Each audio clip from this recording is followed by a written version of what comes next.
very slightly weighted, and eventually they find their way around. Noting the hour, I'm calling the Acton Select Board meeting to order. And first up on our agenda is always under regular business residents' concerns. And if there are residents who would like to speak to anything that's not on the agenda, you are welcome to do so and come to the podium and state your name and where polystyrene collection at the DPW is scheduled for Saturday, March 15th, 10 a.m. to 1 p.m., weather permitting. I know that the one on February 15th was canceled because of the weather. And you enter via 14 Forest Road. Also, the Cross Acton Transit will be out of service tomorrow, Tuesday, March 4th. This service disruption only affects the CAT. To explore alternative route ride options, or for more information, please call 978-844-6809, and the CAT will resume regular business operations on Wednesday, March 5th. And now on to the town manager's update. Thank you. As you arrived into the building, you may have noticed some construction activity, both in the parking lot and in the lobby as you enter the building. We are reconstructing the plow, the case that held the Isaac Davis plow. This is a collaboration with the 250 committee and our operations and facilities team. And the work is scheduled to be completed before the end of the month, or about a month from now. And there'll be a mural that the 250 committee helped bring forward behind the plow, and it'll look really nice. So it's gonna be an impact on the finance department, we just realized today. We knew it before, but we didn't realize how much of an impact it'll be. So we'll monitor that closely. And hopefully it's not too noisy every day like it was today. We're also, the parking lot, on the other end of the parking lot, 17 Woodbury, they just finished up the shoring work, right, for the interior. So now they're getting ready to do the demolition of the 1970s addition, which will probably happen this week. So that'll start to really look different. Non-construction related updates, the Economic Development Strategic Plan, where we'll be launching a survey. Look for it tomorrow. We'll be sending it out tomorrow. It's basically part of this public engagement process for the work that's been going on to develop a strategic plan. And there's more information about this at actonma.gov/business. The survey will go out tomorrow and it'll be out on the streets for until the 17th. So hopefully you'll have time to fill it out. And then finally, our fire station deployment pilot project is about a month in, just under a month, and it's been going okay. There's some challenges that we're working through, but overall, it's working out the way that we hoped it would. We will be doing a community survey just to get feedback about that, or just the fire department services in general. So look for that earlier this month, at the early part of this month. And then there'll be some type of public forum that happens in the next month or so as a follow-up to that, just to continue to engage with the community about what we're doing and what we're trying to do, and making sure that we understand any concerns that we hear from anyone in the public. Thank you. Thank you. Members, any update? Alyssa and then Dean, we'll just go down the line. Thank you. I wanted to let the board know that we have a Citizens Library trustee resign, and there is an opening, but it will only be open for a couple of months. So Monica Burke, who was about to finish her 2-year term at the end of April, moved out of Acton. So I just wanted to let the board know, in case there's any desire to fill that position for the remaining 2 months, or if we just want to leave that position open until town meeting when the election happens. I guess if any board members feels strongly about filling it temporarily, let Fran know to put it on the agenda. And I also wanted to update everyone on the stormwater feasibility report that RAC, Water Resources Advisory Committee, is working on. So they're making good progress on the report itself, but they've decided to wait until after town meeting because there's so much going on for the public for the next couple of months, and they want to use town meeting as a form to hand out flyers announcing the form. So that will be sometime in May. They haven't set a date yet, but just look for that. I think when they came to us, they had a certain time frame, and it'll be 1 or 2 months longer than that. But the public forum is probably the biggest lift for them in terms of planning and organizing and implementing that. So they want to make sure they do it right.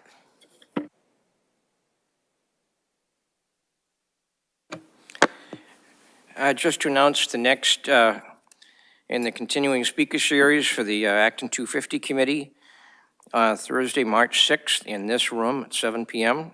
Our next speaker will be Meredith Bergman. She is an Acton-based sculptor who's done a number of bronzes, including one recently installed in Lexington and some other areas, and she'll be here to talk about her artistic process. Thank you. David, do you have nothing? Jim? Nothing for me. Great, on to our next new and special business. We're appointing Kristen Caouette as town accountant effective March 10th, 2025. No, that works. But I would like to take an opportunity to reintroduce to the board and to the public Kristen Caouette.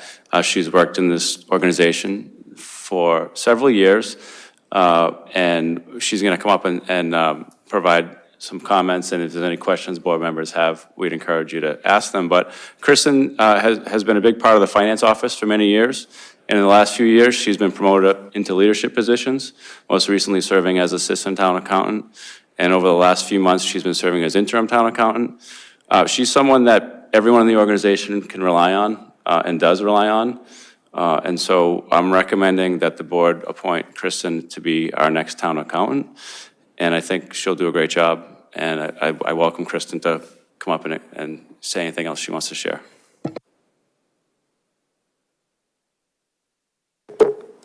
Good evening. Like John said, I'm Kristen Caouette.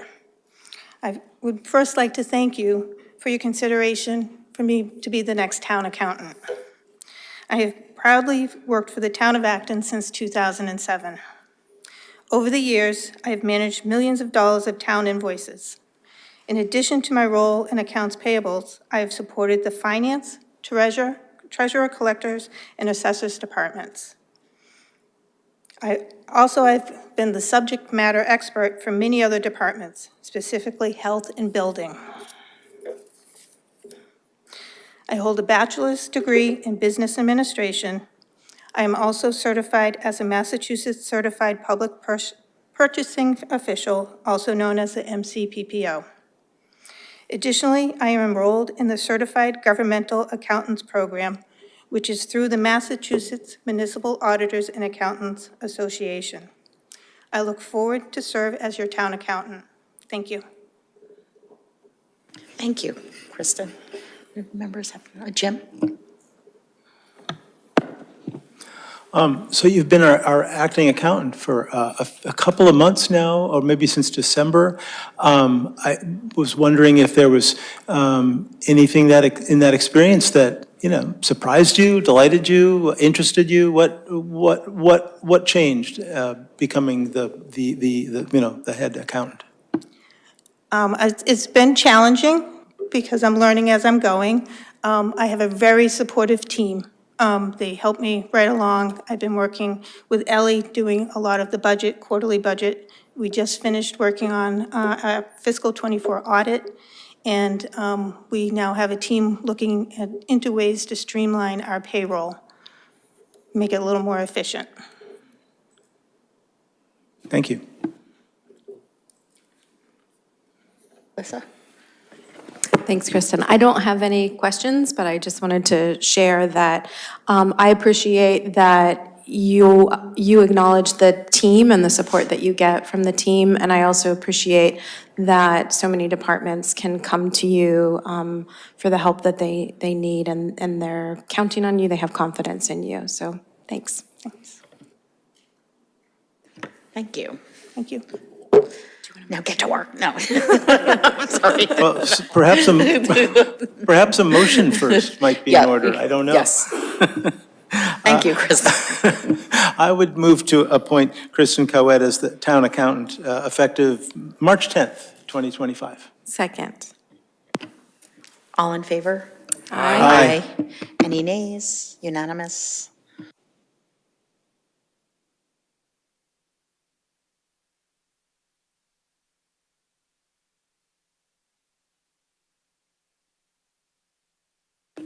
So next, announce the nomination process for the Colonel Francis Faulkner Volunteer of the Year Award. It's that time again. And the Colonel Francis Faulkner Senior Exemplary Volunteer of the Year Award is an award that is given every year to 5 volunteers for their exemplary service to the community. And each select board member chooses a recipient, and we celebrate with an award ceremony in May, right? May? Yeah. Yeah. Great. Is there a what is the deadline, Lisa? Or do you have that? Did I? I believe it's in the memo. Okay, all right.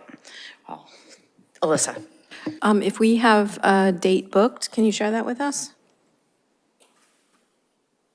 Yes. Or you could email us later.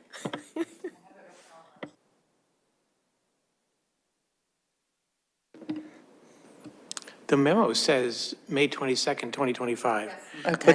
But the memo does not have the deadline in it. So I was going to ask when, at least I don't see it unless I'm being blind here. I think if you plan to do it before town meeting would be a good target. So Okay. maybe the first April meeting would be a good target to aim for in terms of when this is, because what the board typically does is announce it at a meeting, and then about a month later, there's actually a ceremony. So does that work? Yep. Yes, it's Because great. you have to order the plaques, but you don't need more than a couple weeks for that, right? Yes, or do you need more than a couple weeks?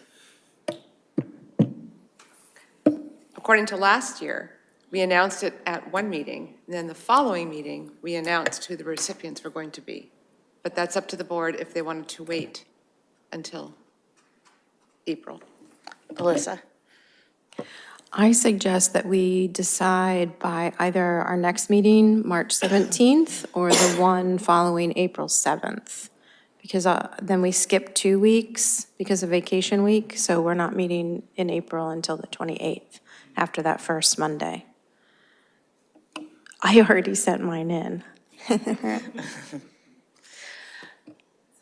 So how about David? I would propose April 7th. This month is a little quick. I actually had one year, someone said they were not comfortable, and so I had to find somebody else. And so I wouldn't want to put it just in 2 weeks from today. So I would propose the first meeting in April.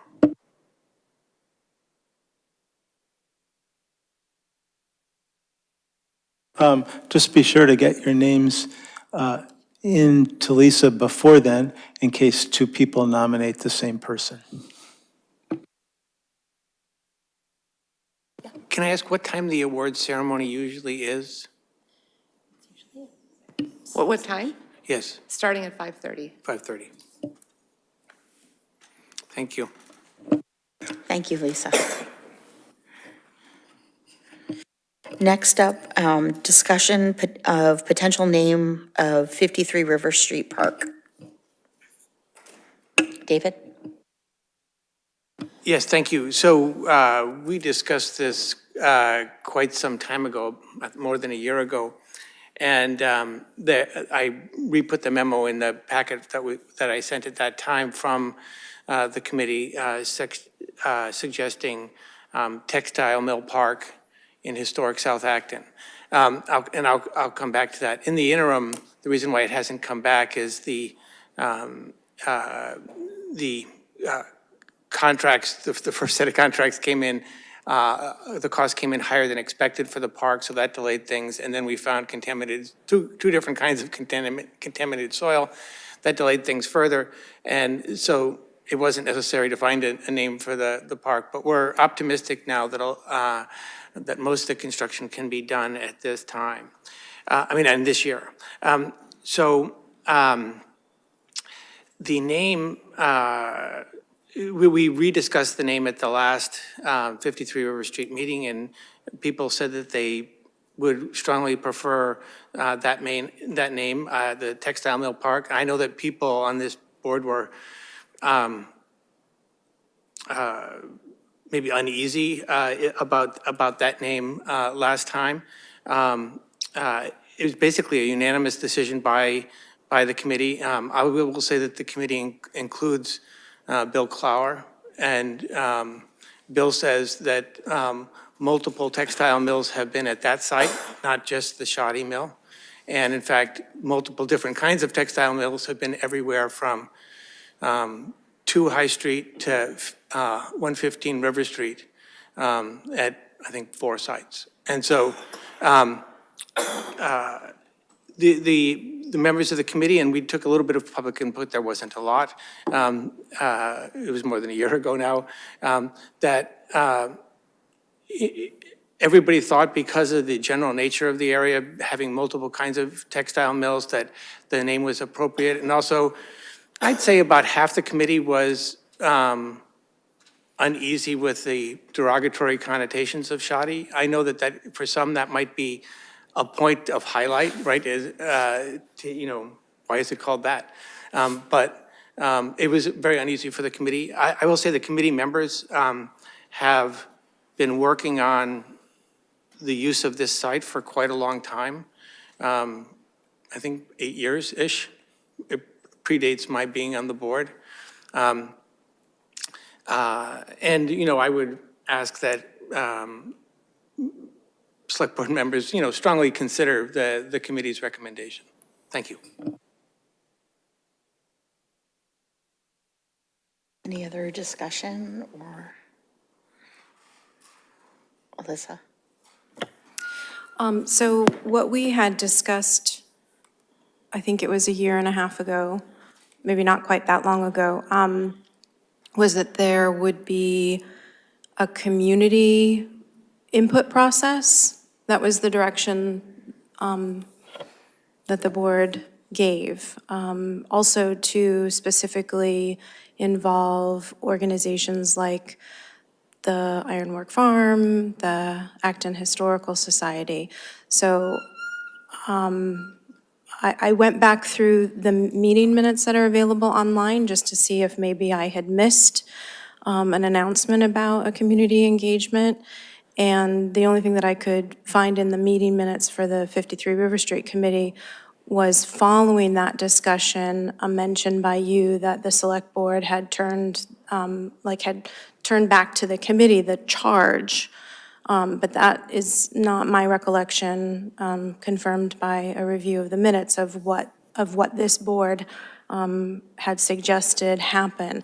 I also expressed a little concern at that meeting because nowhere in the committee's charge is naming of what the parcel becomes, part of their charge.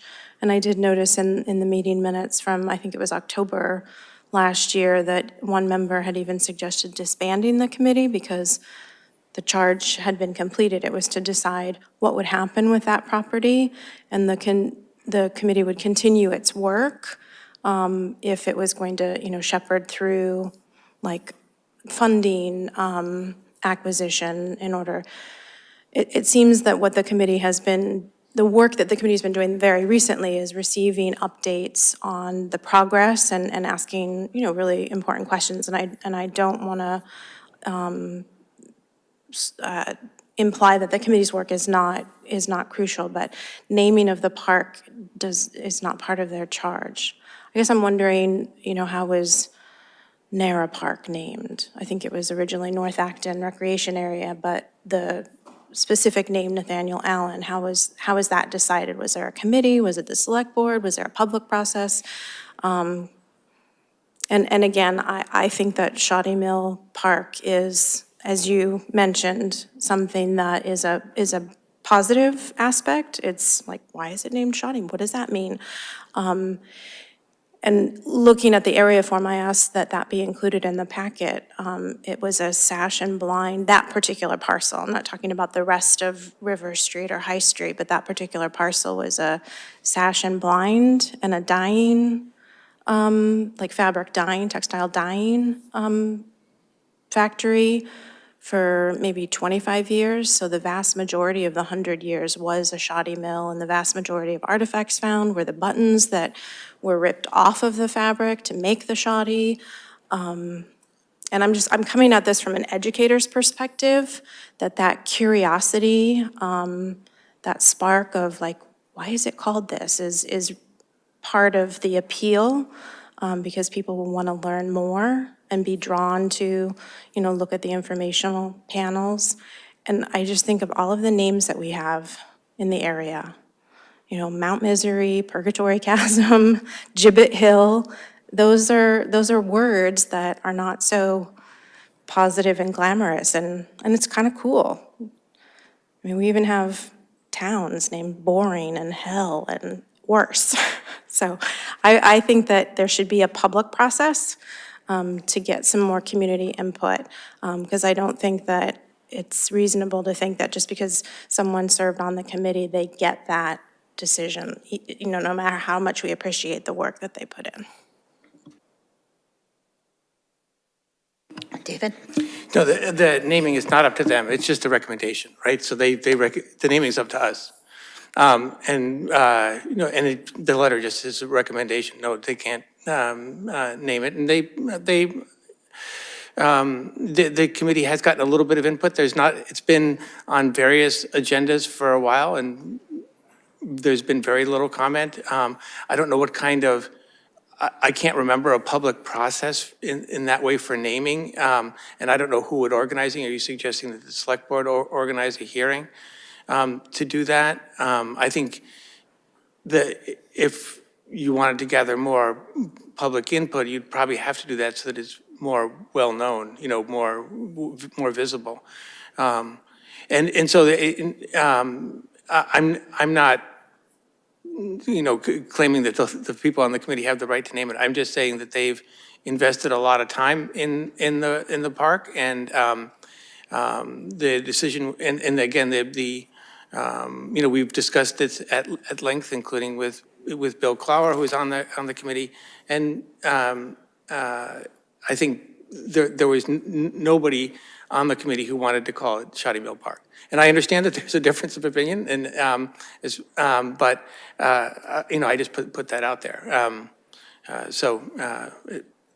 Including people who live across the street, literally across the street.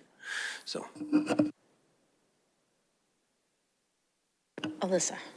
So just in terms of the public process, the community engagement, it could be a survey. I just think we would need to, if that happened, we would need to be careful about making promises. Because I know that some naming contests or send in your suggestions or vote on names have resulted in names that nobody was happy with. Bodie McBoatface was, but I think it would be very simple to send out a survey monkey. So I thought that you had shared with the committee that the board had given a charge to them to name, but that was just based on the meeting minutes that I read. So there could have been, some not as clear wording that was in those minutes. Jim? The town seems better at sending out surveys. They're doing a better and better job of it every year. They've learned how to reach a lot of people. I think a simple survey with the couple of leading names, maybe some reasoning behind it, followed by a hearing in front of the select board. We'd have the results of the survey and we could make a final decision. I gather because of all the delays, we're not in a super rush, but what's the time frame? Maybe Tom could chime in, but the ducks are all lined up to have the majority of the work done this year, and maybe Tom can chime in. Sure, I'd be happy to. David's right. The intent or the hope is to receive funding through a couple different grants that we've applied for.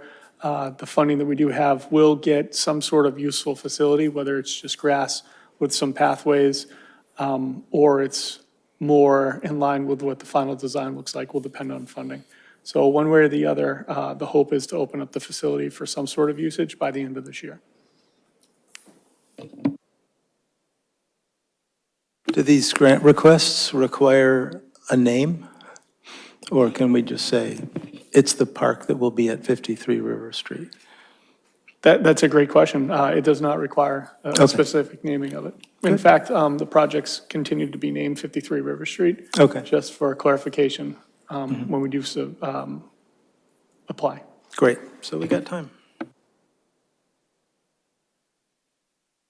Oh, Dean, and then David. Yeah, just a reminder, the town has approached community preservation for funding for, part of the request was for signage down there. That's still under consideration. CPC will probably not make any decisions on that award for probably another 2 weeks. And then, of course, it's got to be approved at town meeting in May. So as far as actually fabricating the signs, no matter what they say, it's probably something's going to happen probably in late May. So that speaks to, how urgent this needs to be. And it kind of sounds to me like it's going to end up as, whether we call it Shoddy Mill Park or Textile Mill Park, it's not going to take a lot of re-engineering for the signage. I'd love to hear the online caller.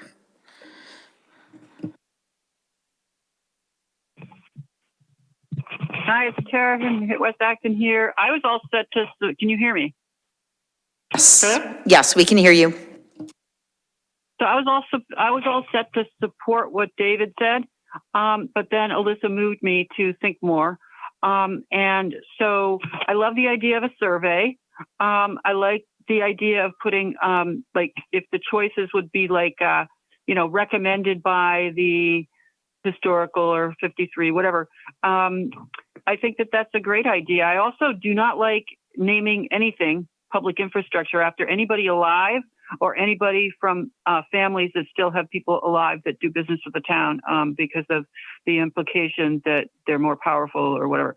So I really appreciate your attention to the detail of having the park named after historical aspects. So thank you so much. Thank you.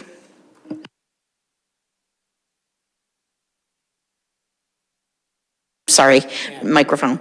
Anne, would you like to come to the microphone? And we all know who you are, but if you can state your name and address. Yes.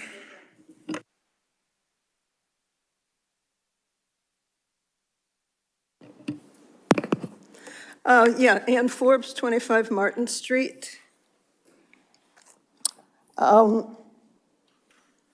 I wrote the inventory form on the property, which I certainly hope that you have all read. Hopefully, everybody on the committee has read this, which there's a lot of research that went into the history and the development of the property.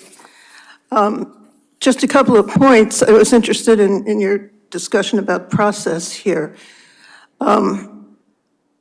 David, you said you had gotten hardly any comments for your discussion. Of course you didn't. I would be very surprised if anybody knows what's on the agendas of small committees throughout the town. So I certainly think giving a chance for public input is a great idea. And along with that, you need to make sure that The Historical Commission has weighed in on this. They're in charge of all the documentation of property, the historic properties throughout the town. And that's a lot more than just Bill Clower, who, as you said, is on your committee. And you need to make sure that your entire committee has read this. The last go-round we had in 2023 on this, it didn't seem like they had. But this was written in 2019 with Bill's input as well. So just a couple words for the reasons why some of us have suggested the name Shoddy Mill Park. Not only does it tie specifically to the longest of and most important of the uses of the property, but as Alyssa was implying, it's also a teaching tool. Raises questions. You know, somebody said people will see the sign and they'll wonder, what does this mean, Shoddy Mill?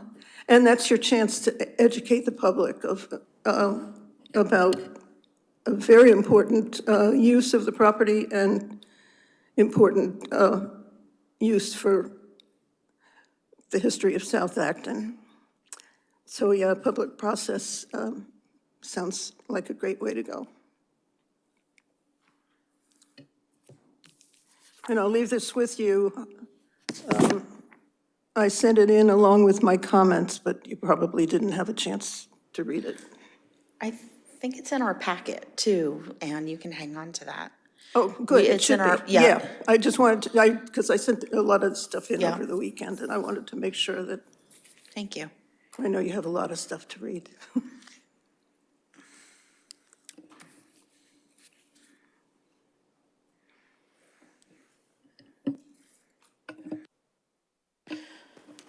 So should I see if I can organize a survey? Sure.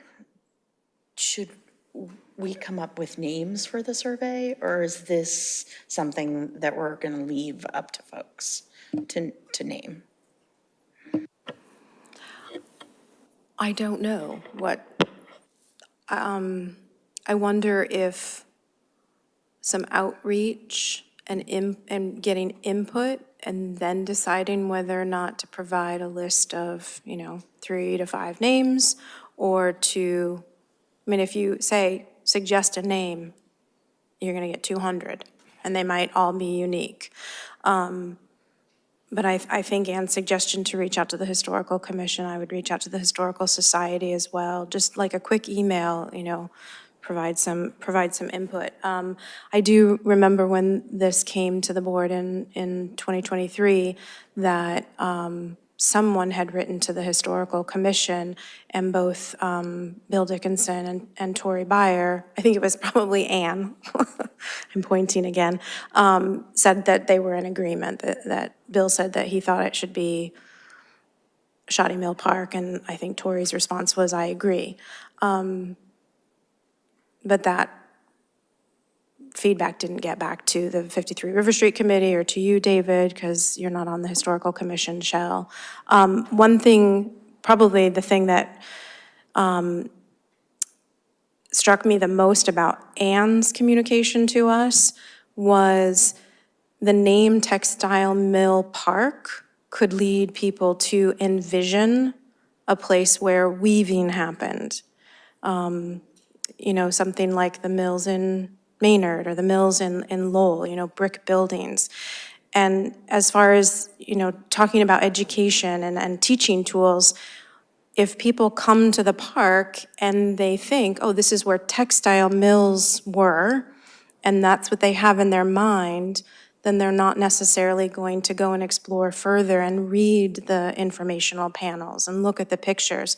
However, that sparking curiosity by this funny name, Shoddy Mill Park, but it's not so funny because it's what was made there, and it's a very important product. Acton, I think in the area forum it talks, or maybe it was in your email, Anne, it talks about the buildings that were built in that area to support this mill. The workers lived there, and it was an important product for South Acton to produce during the wars, because they were making military blankets. So I think getting input and then probably using that input to guide the survey. And maybe it will just be vote for your favorite of these top 5. Does the board want me to do that, or? That sounds great if you, Jim, let's hear it, Jim. Yes, I think that's a great idea. I think if you want to, if it's more work than you want to do, or if it's more decisions than you want to make alone, I think you might, recruit someone, be it Alyssa, myself, anybody, to, help think through the options or the order of things or who to reach out to or whatever. I don't think this should all be on you alone if you don't want it to be all on you alone. But, I think having you in charge of it is the right thing, and then you can informally pick a person to help out if you want. And the only other question I have, no, I don't think it's that much work. The only other question I have, Alyssa was kind of saying that maybe we shouldn't have a fill in your name here. Do other board members agree with that, or or we shouldn't offer? I was going to, if you're going to do a survey, you might as well ask people for their ideas, right? Especially if, if they suggest Bodie McBoatface, we don't have to choose that. But it doesn't mean it's the final thing. Right.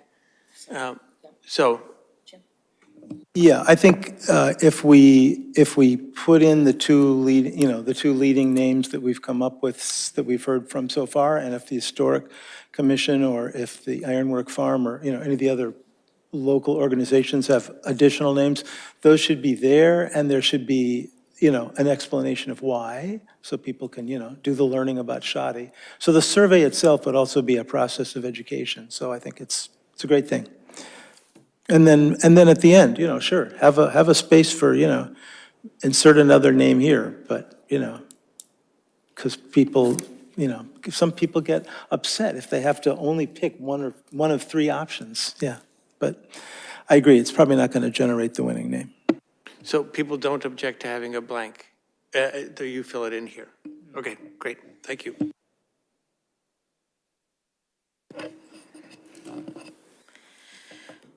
Moving on to number 6, approve request for proposals for the disposition of real property at 3 and 13 School Street. This was on the agenda, and the board gave us direction to move forward with this just about a week ago, and we're going to push this out to the public.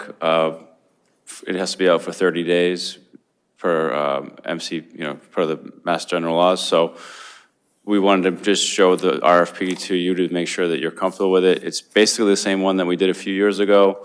I might have updated a few things based on some questions that were asked last time around, but generally the same idea. If there's anything you'd want to change, if you could let us know. If otherwise, we're asking for your approval of the document as presented. The real meat of these RFP documents is in the evaluation criteria. So if there's areas that you are looking to influence what this document will ultimately produce, that's where you would look. And I apologize, I thought I sent this to you on Friday, but I did send it to you earlier today. Hopefully you had a chance to glance at it. If there's any questions, please let me know. Thank you. Does anyone have questions, or Alyssa? I don't have any questions, but I think we should get this out sooner rather than later. So I'd want to decide tonight instead of bringing it back, because I think it's important to have some idea of what the possibilities are going into town meeting for the public. I'm happy to see that there is a favorability for a commercial component, and also there's a favorability for community parking spaces.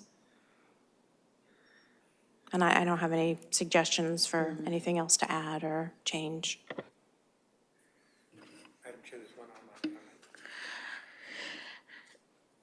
Do any other board members have comments? No. Oh, Jim.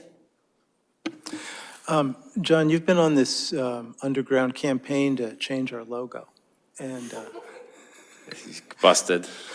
I just wanted to be public about it, that, the RFP has this mysterious old logo that, no one's seen for a while. And, just wanted to make sure it was a public process, since we just talked about, naming a park and, all that stuff. It seemed like this deserved at least to be said out loud. Thank you for raising that issue. This is a town seal that appeared on the town reports going back to the 1800s. I don't know what process was used to change the graphic colorful one that is used now. I couldn't find it. So I don't know that it ever officially changed. I think this still is our seal. Cool. But no, seriously, if there's a process that you want to do, I'm happy to participate. And there's only been 2 or 3 documents that we've changed, just to see if anybody noticed. I noticed, I appreciated it. I think we can wait for the future to have an elaborate process about it. A design contest, whatever. But if you feel that this is, I agree that this is the one that was used in the past. I think it's probably lost a little bit in the, being copied from a copy, but, it's fine for now. And I appreciate the initiative to bring back a more accurate representation of the monument. I know that you and I were both unhappy looking at the modern logo, that it didn't really represent, it didn't actually have the shape of the monument.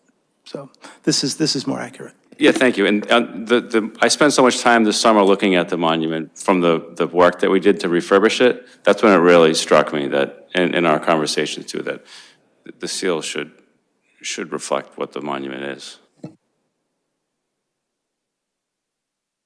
David?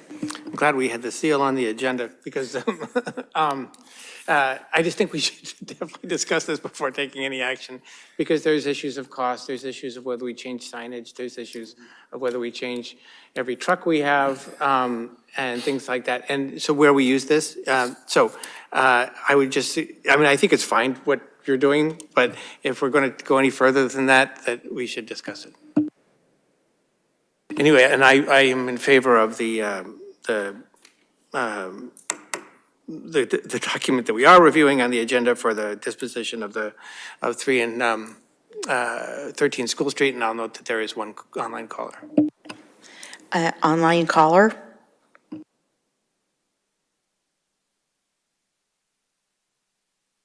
Hi, it's Tara again. Can you hear me? Yes.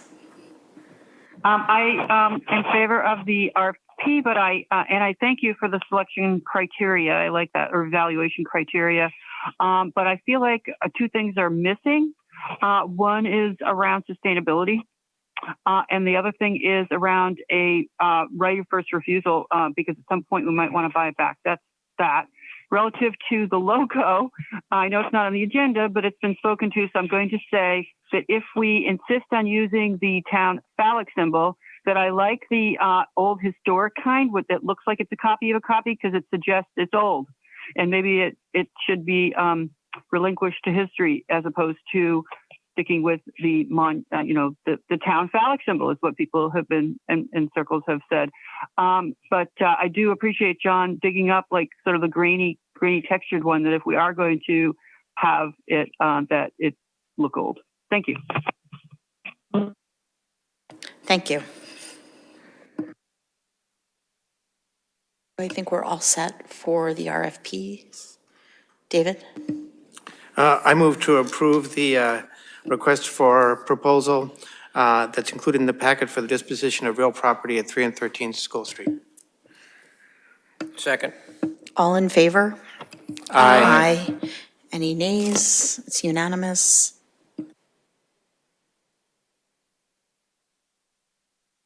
And moving on to number 7, review assignments for annual town meeting warrant articles.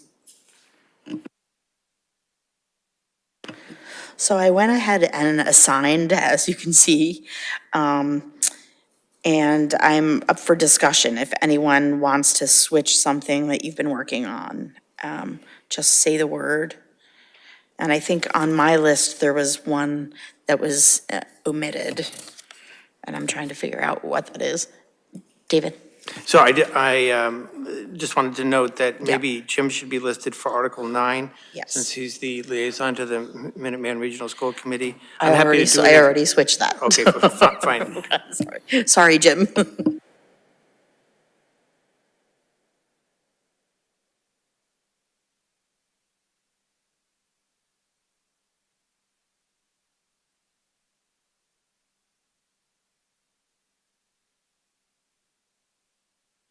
Would you like to go through the warrant as part of this process? That would be great. And are we going to discuss the articles at the beginning? Who gets assigned to those? I was, the 1 through 6, Yes. we could do that. Sure. Is there a reason why you were delaying those? No, I was just I was just not knowing who to assign these particular 1 through 6 budget items. Usually Article 4, it's, kind of the chair's choice if you want to do it. If you didn't want to do it, I'm happy to do the town's operating budget. If I did the town's operating budget, I was thinking at my recording for ActonTV, I might try to explain tax levies a little bit. And if it was really short, I might try to include that in town meeting as well, unless the moderator yelled at me for being too long. But so I'm happy to do Article 4 if you'd like me to do Article 4. That sounds great, David, thank you.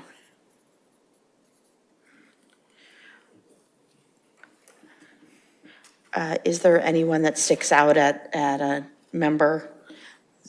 Would you like to call Articles 1 through 6, 1 through 3, or 5 or 6? Usually 1 through 3 are under consent, and so they're not a Okay, big yeah. deal. I'd be happy to take the budget transfer one, number 3. David. I'd be happy to take Article 5, Thank if you you. wish. I was imagining that for you.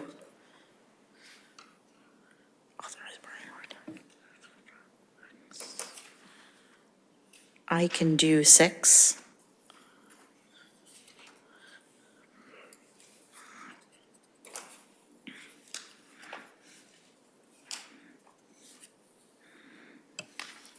Yeah, I could do 6 unless somebody else would like to. Should I erase my name? Oh, I can, I think it kind of segues nice into, 5 to 6. Thank you. I'm happy to do the collective bargaining agreements if nobody else would like to do those. Okay. But that's up, again, Alyssa, do you have any thoughts? Jim?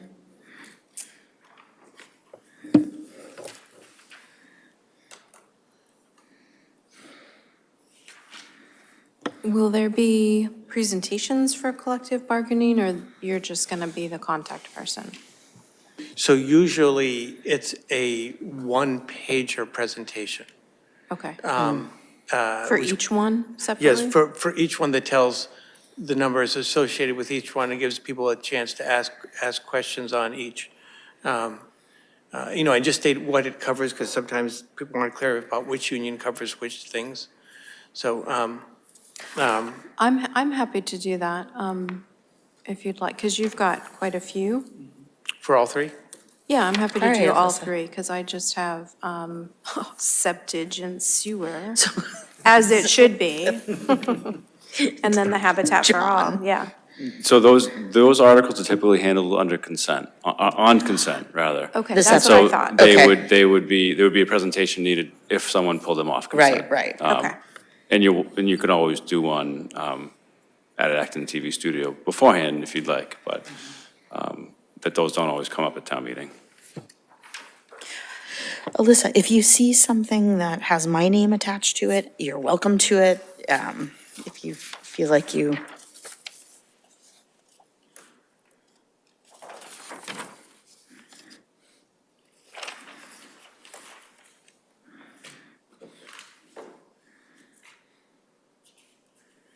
So Alyssa will do the 3 collective collective bargaining agreements. So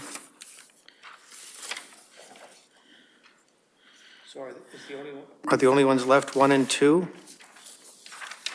Also, they'll be under consent, so there's, They're under consent. yeah, so the only reason that they would come up is if someone held them and had a question. Right. So I'll do choose town officers. And receive and accept, I'll do 2. Jim?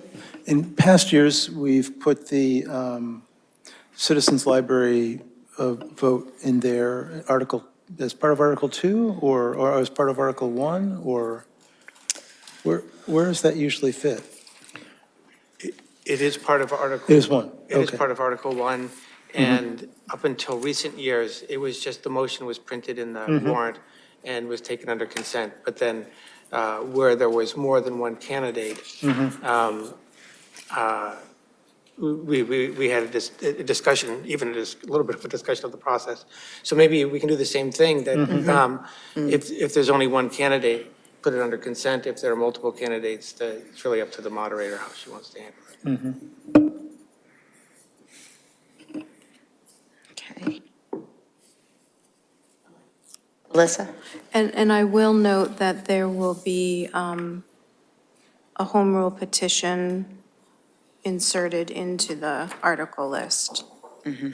It's not in the document that you have with our names already added on. Yeah. And I can take that one.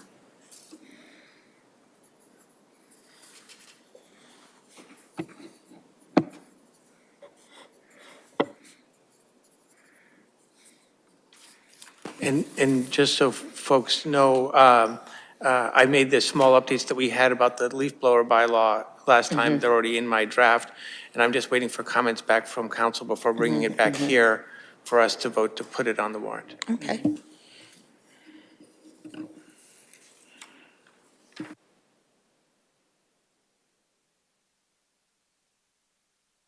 So should we go through the warrant now? Yeah. Yeah. So noting that I didn't update all the names that you just said and assigned, the first 15 articles are in pretty good shape at this point. Well, several of the first 15 articles are in pretty good shape. So if, you know, if you're going to use the next meeting to take positions, which I expect, it might be helpful to just look at these now as a group, but see if there's any additional information you need before you take positions. So Article 1, as mentioned, that's pretty standard, just electing officials that need to be per the town meeting, and then accepting the town reports, budget transfer. At this point, we don't anticipate a need to do a transfer. At last year's town meeting, we did have a need that sort of arose in the last few weeks. I hope that doesn't happen again, but that's always there just in case. Article 4, that's the budget. The board did vote to transmit the budget to the Finance Committee, so we're going to deliver something to them more formally by the 6th, which is in a couple days, and then the process will continue, and then whatever number, the number that the board transmitted will be in this article unless you decide to change it before town meeting. And then associated with that same thing is Article 5. These are the capital projects that were part of the budget that was transmitted. So there are, in Article 5, this is where we typically do the free cash projects. This year, we're actually doing the free cash projects and the projects that are being funded from the sale proceeds. So it would be the 3 facility capital projects under item A from sale proceeds, and then items B through K will be from free cash. And these are the revised amounts based on the reduced capital plan that was presented at the last meeting. And then, so there's, oh, yes. Dean? On your Article 5K, wasn't that cut for the It recommendation? was reduced from 25,000 to 15,000. Okay. So it's still there. It was just reduced. Thank you. Madam Chair. Sorry, David. It's David. I think the summary for Article 5 should say what the sales proceeds means, so someone reading the warrant ahead of time knows what that means. So maybe above item A, it says what the sales proceed, it does say that. Sale of the Main Street property. Okay, sorry. Yeah, there's a I brief missed that. description, but we can be less brief. Yeah. And help understand people understand more about what that is. I missed that. I missed that, but it should be clear to someone reading the warrant what that is. Okay, thank you. And this language is still being finalized, but as I said, it's in pretty good shape. So that's all the free cash and proceeds projects, and then the next one is the borrowing projects. These are the ones that were recommended and as were part of the budget transmitted to the Finance Committee. There are 5 items, and the description of each is there, and it requires a 2/3 vote to borrow for projects like this. And they're typically done as one motion at town meeting. And I think the previous article can be done as one motion as well. And then for Article 7, this is for the Public Works Facility. This is an item that the Select Board asked us to put on early this budget season. And it's still, this language, I think, could use a little more work, but it's basically to borrow, subject to a Proposition 2.5 debt exclusion referendum vote, funding to pay for the project. And then the summary is sort of similar to the summary we had in the 2023 article, and we've expanded a little bit, and we're gonna take another look at this in the next few weeks too. Any comments you have would be appreciated. And then Article 8 is the regional school district. The school committee did vote a budget within the last week or two. Once we get the official letter from the district, we'll put that in here. Same thing with Minuteman. They've given us a number, and we'll just double check with them before we put it in here. Sorry, I have a question. Back to Article 7, do we eventually need to put an actual number in here? Yeah, I think in the past, we did, I think in the summary, we would put the number rather than in the article itself. The motion at town meeting would have a number. Oh, okay, that's if you wait on the motion. But this article will be finalized and printed. And a lot of times we don't put the number until the motion's prepared. And I have a separate document going with motions. Yeah. And it's also blank in there too for now. Okay. Yeah, okay, good. That makes perfect sense to me that it would be in the motion, because that's, we're continuing to value engineer and change things about what the ad alternates are and all that. So, yeah, I can see that that would be a good thing for the motion, and presumably a good thing for the ActonTV presentation as well, as much as that can be done. And then Article 8 and 9 are the school district assessments. Article 10 is the community preservation funds. That's something that the Community Preservation Committee is finalizing. We probably will have that within the next few weeks. Yeah, the next meeting where I think they'll come to a consensus is a week from tomorrow.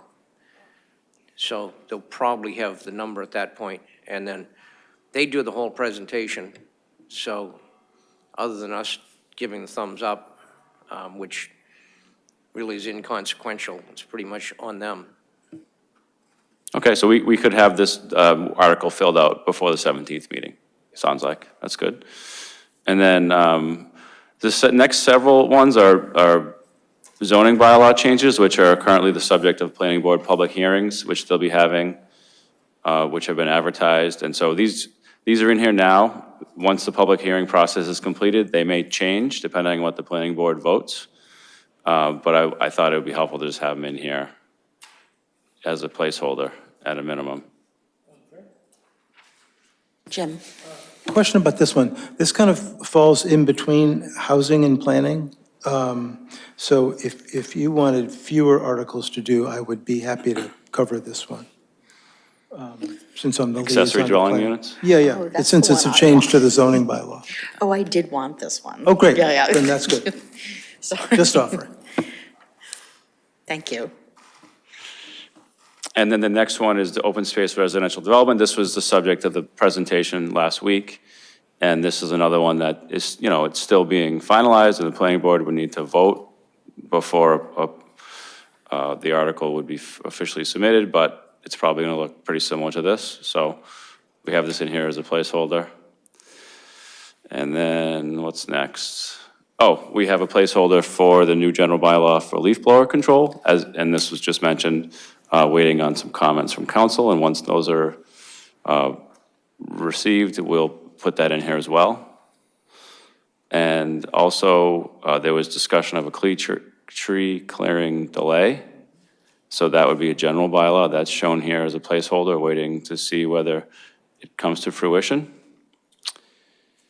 There's also one related to the Historic District Commission, which I don't know what that is, actually. So, And I'll check in. Yeah. oh, it's related to increasing the number of members Okay. from 5 to 7. Yep. But we need to look into that further.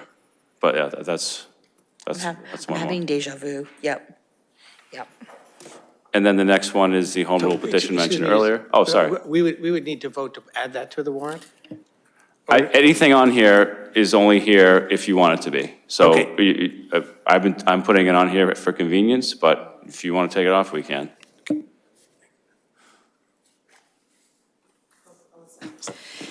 John, can a home rule petition be put on the consent? Or does it need to be a standalone Oh, article? I think it could. Okay, so the Citizens Library Governance Advisory Committee met earlier today, and the suggestion was to have the home rule petition be put on the consent agenda. Because the petition will just be to amend the special act of 1890 to expand the board number, the trustee board, library trustee board number from 9 to 12. That's their recommendation, but yeah, if you have any thoughts. I think one reason to have it potentially not be on the consent calendar is that it gives you, or the board, I assume this would be you, a chance to explain the amazing work over the last year. I mean, that the last time town meeting saw this, it was filled with, contention and confusion. And, working with both boards and with staff, there's now a clear direction forward. And I think that's a victory that should be celebrated out loud. So. Alyssa.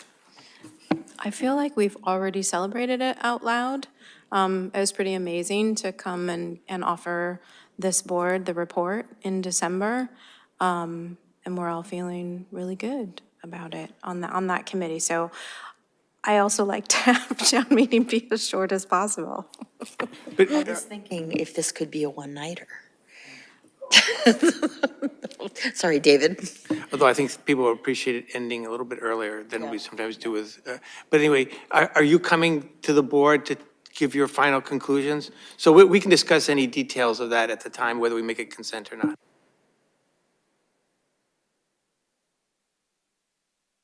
And then the next article, and these will be numbered once we have a better sense of if this is the final order. The board also, so the board sets the agenda for the town meeting. You can decide which articles you want. You can decide with the order of the articles. So these are shown as blank. So if you want to have one of these up as number 7 instead of number 17, that's something that can be decided before the warrant goes to print. Anyways, the next one is to authorize the sale or disposition of 13 School Street, which was related to the RFP that the board just approved us publishing.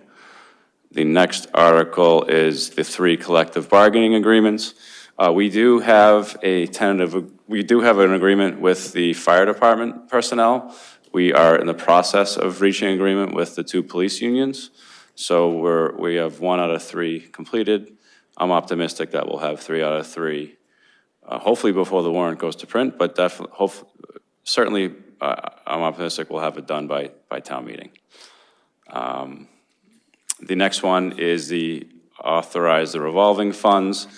This is something that we have to do every year. It basically just says we're anticipating this much revenue in each of our revolving accounts, and we're budgeting to spend this much of it, and this is what we think will be left over. And this hasn't been touched. That's why it's all yellow. And then comes in the several of the enterprise funds that need to be authorized for the same thing. The budget, we need to say how much revenue we're expecting and what we're going to budget to spend from it for septage, parking, transfer station, recycling, sewer, and ambulance, and transportation. And then there's a couple of sort of things we do every year to make government more efficient, like authorize easements and authorize the highway reimbursement program. This is a new one. Approve OPEB language. We're working on a revision to the language in our OPEB trust to make it crystal clear how it's expended. Right now, it's clear. We want it to be crystal clear. And then also authorization to appropriate insurance proceeds, authorize us to use federal, state aid if we get it, authorize appropriation of performance bonds, authorize sale of foreclosed properties. These are all things that we do throughout the course of a year, maybe once, maybe 7 times, sometimes not at all, but having to wait for a town meeting to give us permission is an unnecessary burden on the process. So we ask the board, the town, to approve all those every year if we need them or not. And that's where we're at. So I think that's approximately 40 articles, maybe 30 something. They're not numbered, so one night would be tough. It seems like it'll be 2 nights, no matter which way you shake it. But that's all we have. Thank you. That's a lot. Do you want any comments about what articles might fit where? Are we ready for that topic? Like, We could do that. Okay. My only comment was that, you know, I'm hoping things will go much more smoothly this year with the gas leaf bylaw because it'll be coming from the select board and it's had more public hearing. But there still could be, you know, amendments. You know, there's a spread of opinion in the town about, oh, let's make it sooner, let's make it later. Yeah, I think last time we ran into trouble because it was the very last thing. So we looked at the time, you know, you could see it was going to take us another couple hours and it was already 11 or something. So I think having that early on in a second night might be wise. And, you know, and then the moderator can be warned to, you know, she knows how to move things along, but, you know, but I think getting that out of the way first thing might be good.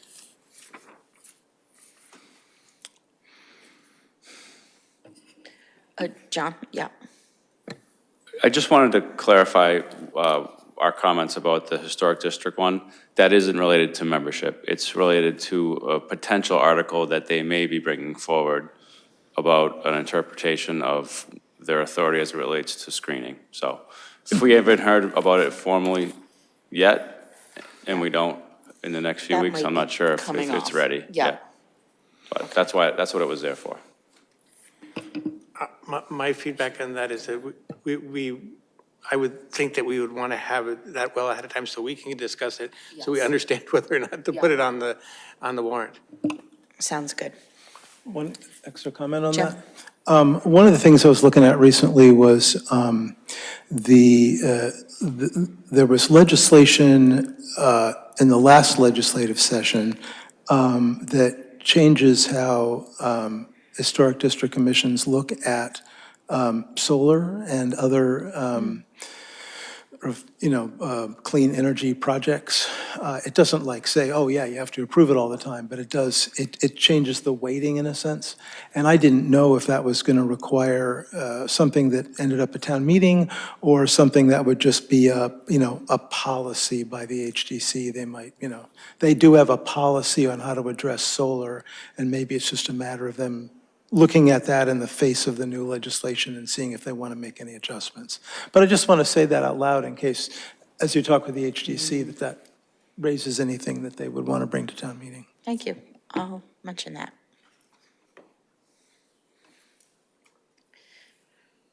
Are we good with the position, David? I just have two little comments or requests for the town manager. The Finance Committee last year had a hard time squeezing in their investigation of each warrant article and then voting on their opinions. And there are a couple things that we could do to help. First is make sure that they get the numbered list, that we add the numbers into the blanks, as early as possible, right? If that's possible to do by their meeting next Tuesday, that would be great. If not, certainly the meeting after, but the earlier the better. That allows them to divide the assignments up by their membership.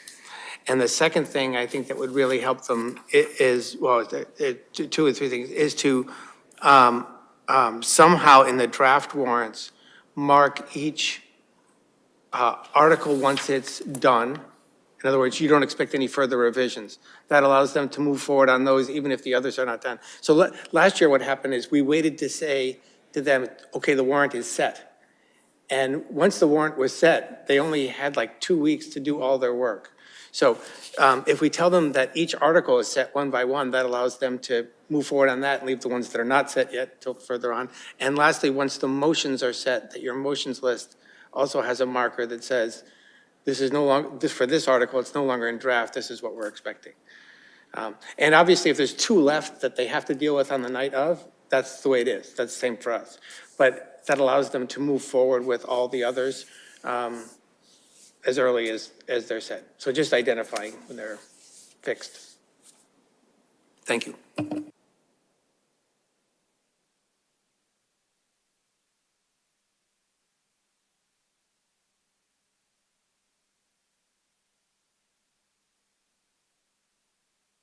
So this will be on another agenda, I'm sure. Yeah. Maybe every agenda from Yes. Alyssa. So in response to Jim's comment to have the leaf blower bylaw be early on the second night, can we assume that starting with the article after the community preservation, that will be the second night because those are zoning articles? I feel like zoning articles are usually taken up on night 2. So are we ending the first night at, obviously this is the town moderator's decision, but do we expect to end the first night after we're finished with Article 10? Because I don't know for sure whether moving the leaf blower control to early on the second night means that it needs to move or it's okay where it is. John has an answer. So, yeah, so this really is not in the order that we would recommend necessarily. I think, for example, things that are going to be on consent would all be put closer to the front. Yeah. So the authorized real property disposition, the collective bargainings, those would all be recommended for night 1. Because I think there's a lot, in the past has been interested in doing financially focused things the first night. Maybe we can clean this up and then come back with it and reorg. If the board wants to have the goal for leaf blower and zoning to be the opening, leaf blower to be the opening act on the second night, that's helpful feedback. Or if you want it to be zoning first, or however you want to handle it. Alyssa. So I would have zoning be the opening act and then leaf blower was- right after. I was thinking the same exact thing. Okay. Yeah. Question about that. Jim? And where would you put tree clearing delay? That's not actually a zoning change. So it could go later, right? It could go after the two zonings and the leaf blower? Okay. Then it's about the way it is here. Yeah. Yeah, I agree. I think that especially the Habitat for All is complex and important and, great to do it when people's brains are fresh. Yeah. Great. Any more suggestions or?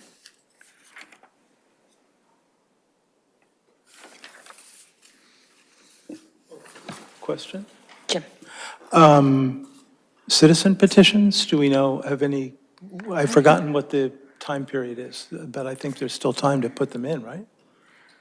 We haven't received any yet, and I Okay. think the deadline isn't for a few, We put it fairly late in March, we, I think. I think we did it 45 days before town meeting, so that's coming up. Oh, okay. Okay, great. Because those that might end up, making night two as well, yeah.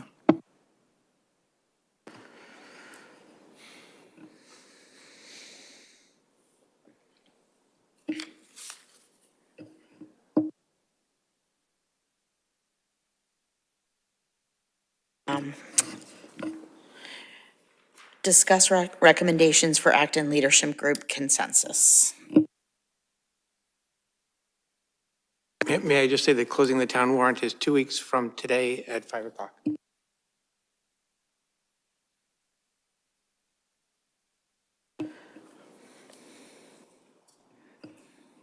In other words, March 17th?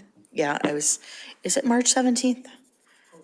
Do I have this wrong, or is the calendar wrong? Now, I don't want to confuse things. It says Monday, March 21st at 5 o'clock. Yeah.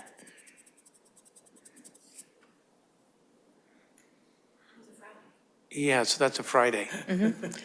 So it's 2 weeks from Friday. Sorry, that's just in the calendar that's online. It just has Monday instead of Friday there. Okay. So someone should fix March 21st.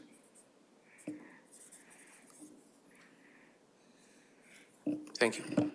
Sorry to interrupt. No. Moving on to the discuss recommendations for Acton Leadership Group consensus.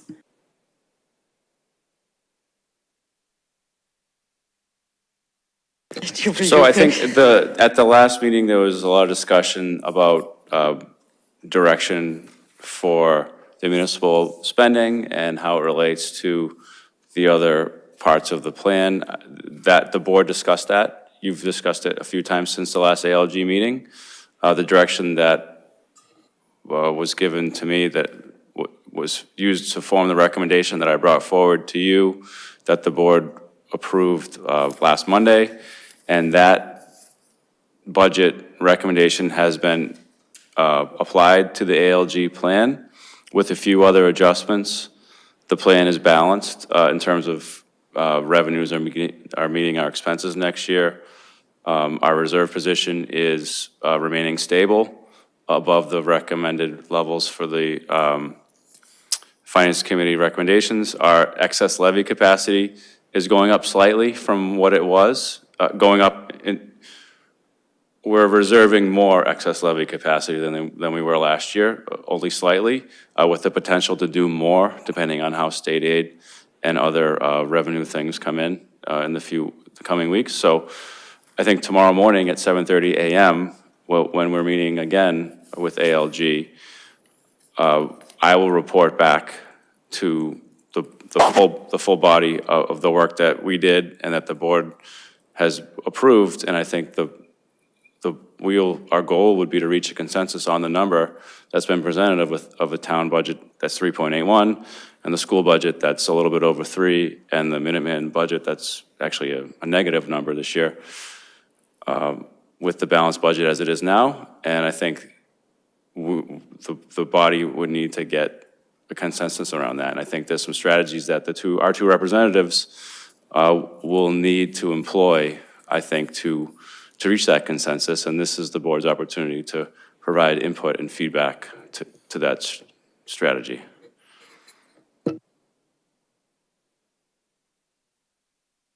Alyssa. But first, a question. So we took out of the town's operating budget $130,000 to accommodate the increase that the school committee voted at budget Saturday. They did that because they're expecting more state aid, Chapter 70. And they're committed to decrease if that doesn't actually come to pass. I want to take the opportunity to say that that is a little bit concerning to me based on the fact that they barely had a quorum at Budget Saturday, and after July 1st, there will be 3 new members who didn't make that commitment, but I'm, fairly confident that that's going to happen. My question is that will this $130,000 that was taken out of the town's operating budget go back into the town's operating budget if that money does come through? David? So no, it can't go back into the operating budget without a special town meeting because it's not appropriated, right? So it has to be appropriated by town meeting or it's not in our budget. So we, the select board, have 2 choices. If we just kind of let everything be, it'll flow to free cash. Okay? But the town, rather than Well, the our, town's free cash covers E&D everybody. for the school. Oh, The- free cash is everybody. Okay, I didn't know But that. it's the town's free cash, but the reserves in free cash are really reserves for the entire budget, right, including the schools. The alternative that this board has when we set the tax rate at the end of the year is to reduce the tax rate by $130,000, and that will increase the untaxed levy by $130,000. So it's completely in our camp how we deal with that. We can, we have to really see if there's a possibility of board turnover, because if it's a different board, people could have a different opinion, but if it's us, we can kind of commit to go one way or another, that we would, I was thinking that it would be appropriate to let it go back to untaxed levy, because that's where it was. And so, anyway, we would do that when we set the tax rate. Any other Thank you for that. strategies? I'm looking for My- strategies. My thought is that the taxpayers will appreciate it going back to untaxed levy, since that's where it came from. I do have a strategy.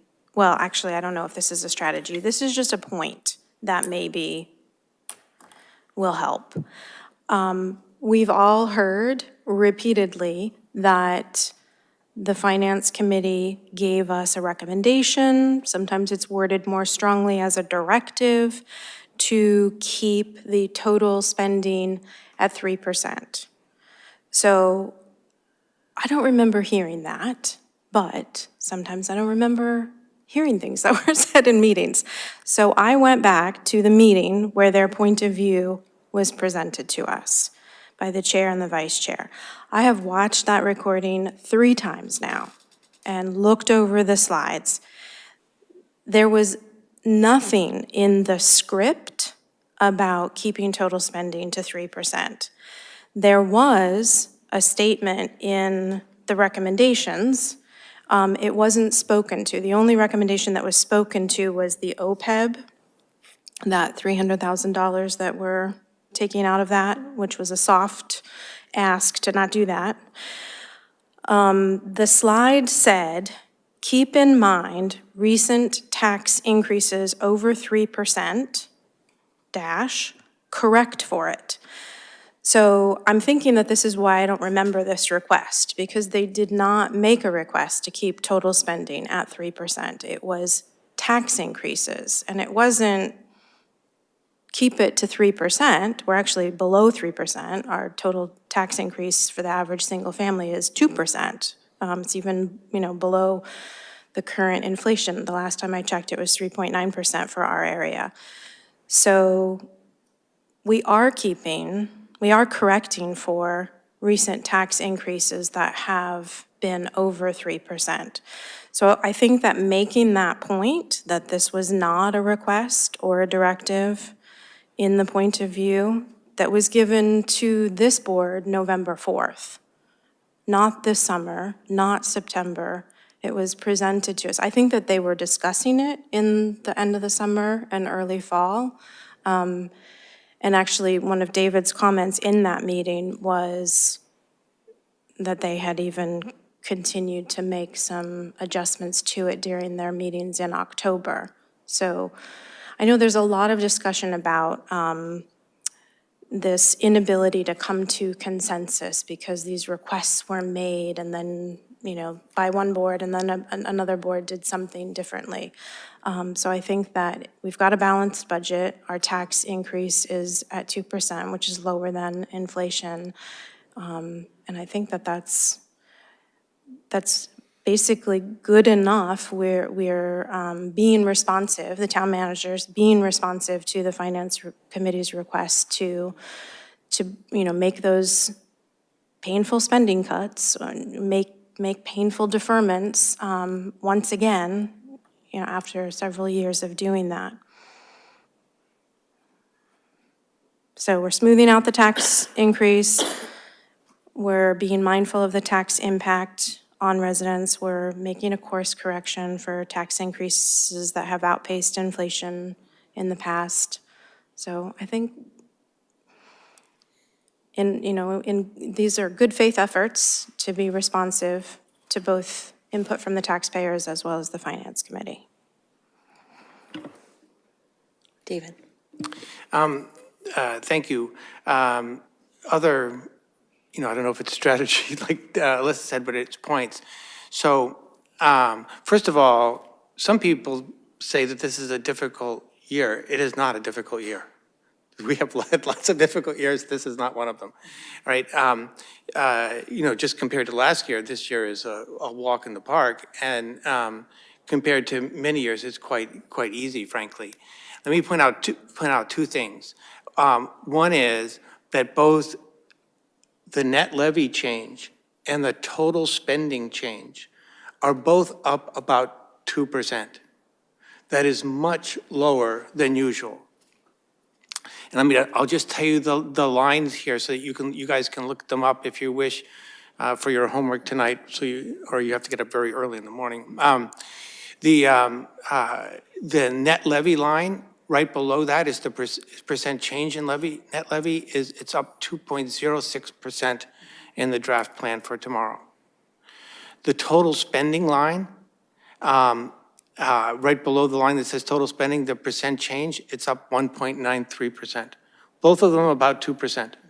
Okay, so we're not in a tough year, right? Just for the sake of argument, the levy last year went up almost 8.5%, and the total spending went up over 8.5%.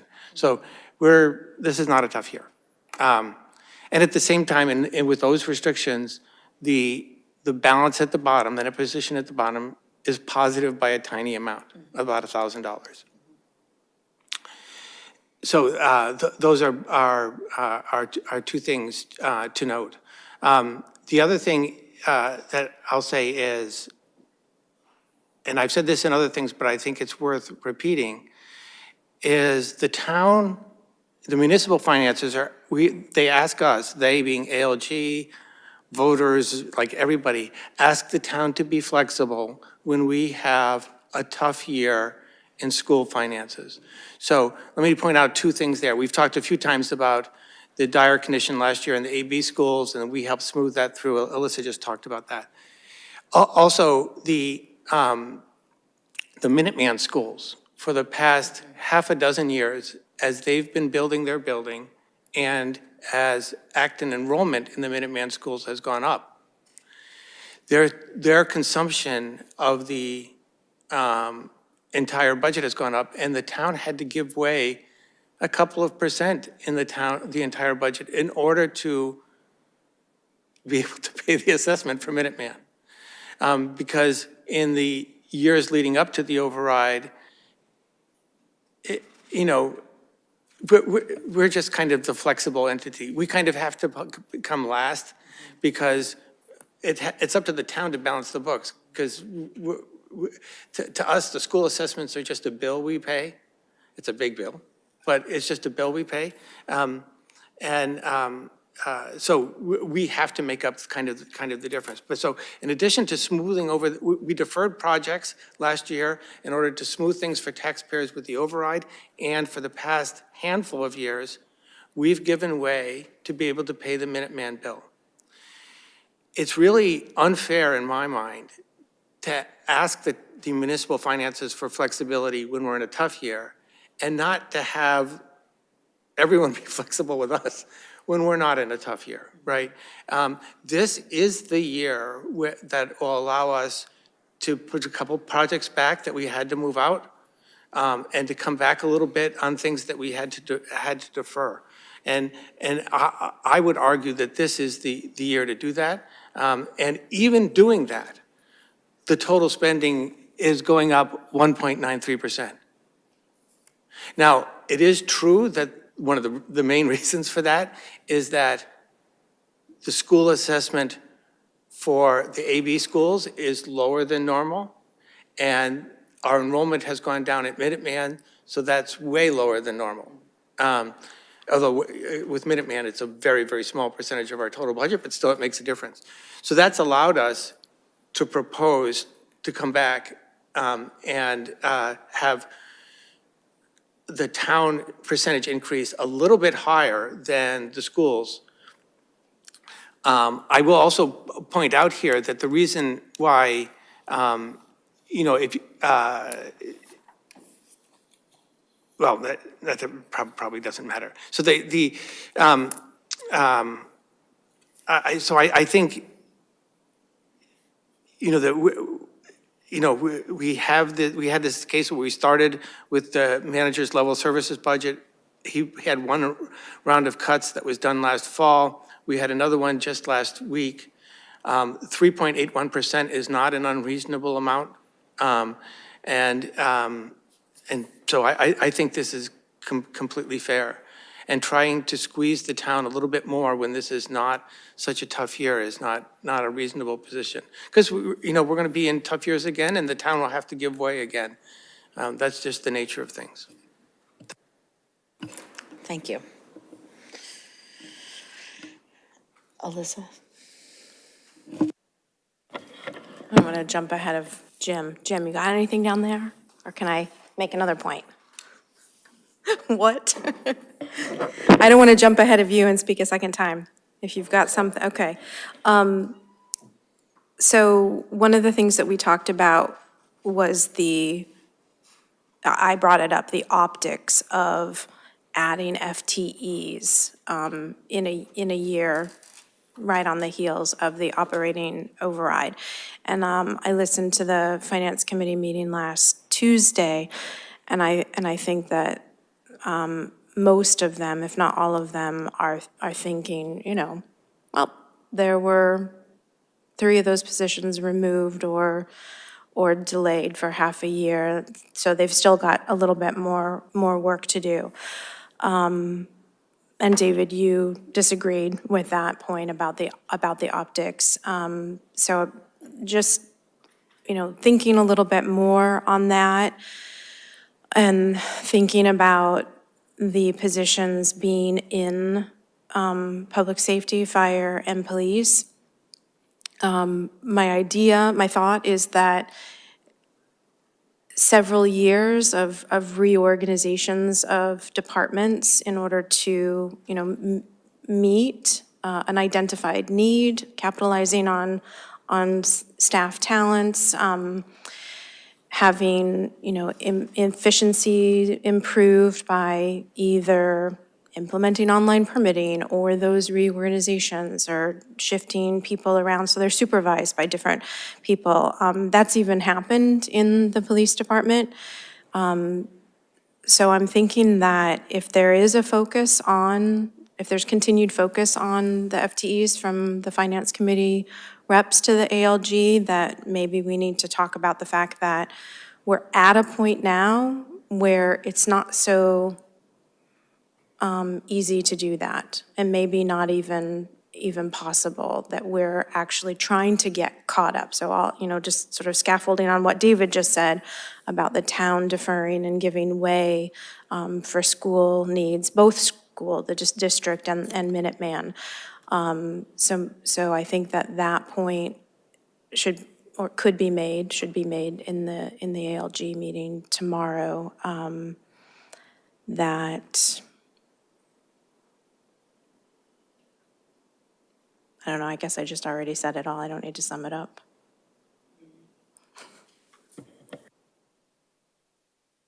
David? Do you guys have, Dean and Fran, do you have things that you feel like you need? Either think from I've- us or from the town manager, or? No, I think I've gotten a lot. Yeah, it's just,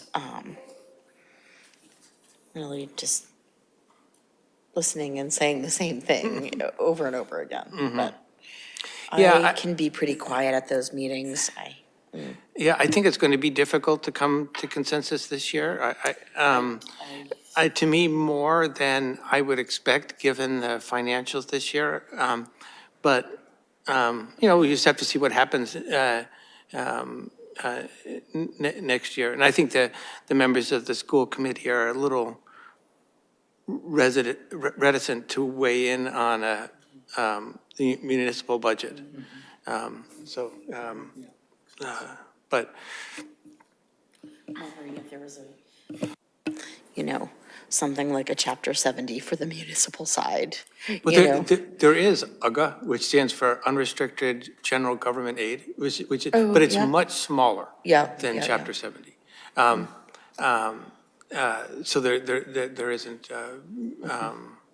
very much. I mean, I think one of the things to emphasize here is the fact that the net levy and the total spending are going up by about 2% each, which is not a huge number. And that also that we have, the town manager took input from us and from the finance committee, and last week presented us with a list of cuts. So it's not like we're ignoring, input about, finances are tight, let's be as efficient as we can. I think, we've responded to that. And we all accepted the manager's recommendations last week. So I think that's important, right? We're not being stubborn and saying we're going with 4.5%. We basically took the distance, if you will, between 3% and 4.5% and divided it by 2 roughly. It's almost an average. So we took the midpoint, and that's kind of by definition a compromise. So.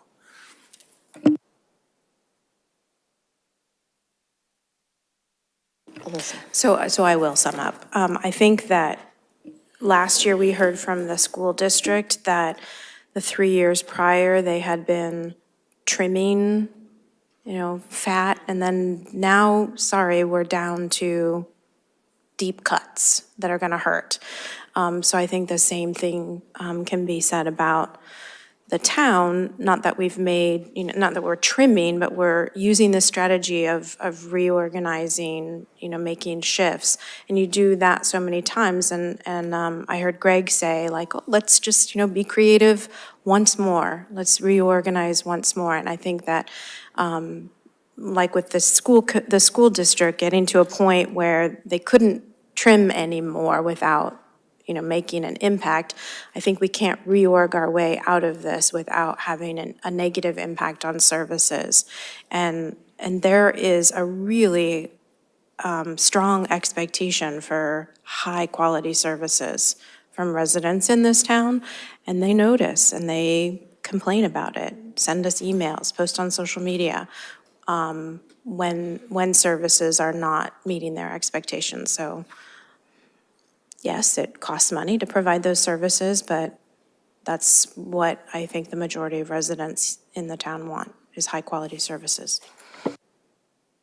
It also puts more burden on the employees we do have. And I just think that that's impossible to keep doing.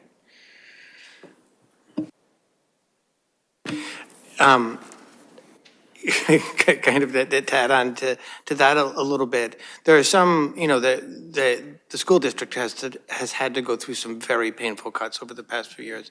And there's some who say that, well, the town hasn't experienced the equivalent amount of pain. It's just different, right? Because we have a lot more projects, and so it's allowed us to scale way back on projects without having to have layoff staff.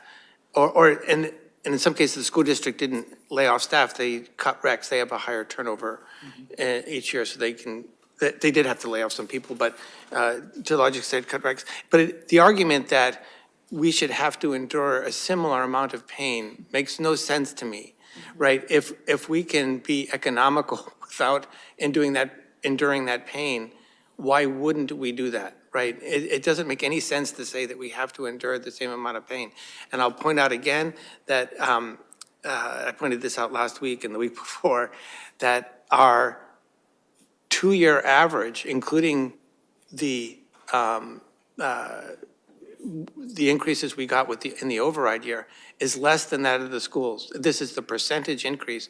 So in some ways, we are incurring more pain, right? It's just that we didn't have to lay off staff. And to measure that you've done a good job by how many staff you lay off, it's just, I reject that, right? You've done a good job if you're able to scale back your costs without, taking it out on your employees. And so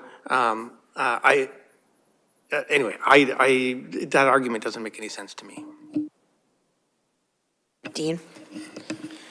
Yeah, I think the other thing to point out on the town side is that the town has forever been very, very conservative about adding personnel as the population increases, as the road miles increase, as the demands increase. Now, the schools, certainly, they can point to an increase in their student population over the years, and they've added necessary staff. But there's always been a tremendous reluctance on the part of the town to keep a very lean workforce. So I don't think, since our road miles are not decreasing, our population is not decreasing, there's more and more work for everybody to do, and there's not an easy way to point to it as there would be with other schools that might have some student population drops. For instance, the number that I keep coming back to is, according to NFPA standards, we're 16 firefighters short of where we should be for a community this size.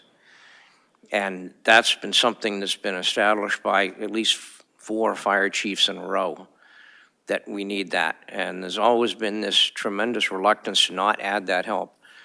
Likewise, in the tree and grounds department, highway department,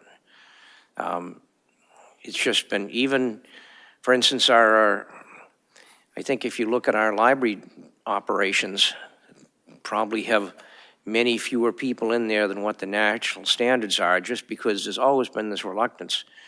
So since we never went that high, there's not as much room to cut. So I think that's where we're getting beaten up as a result of our conservatism and trying to keep the worker population as low as possible. So there's just not as many spots. And then, as David's pointed out, projects. We've got tremendous amounts of infrastructure that needs to be maintained and improved. We're looking at stormwater infrastructure that figure we need to spend $1 million a year just to maintain that. And none of that stuff is getting any younger. Some of these culverts that have to be replaced are stone box culverts that were built by farmers in the 1920s. That sort of thing we've just never been able to keep up with. So we sort of boxed ourselves in because we've been so conservative and so fiscally responsive and so accommodating to the other entities like Minuteman and AB.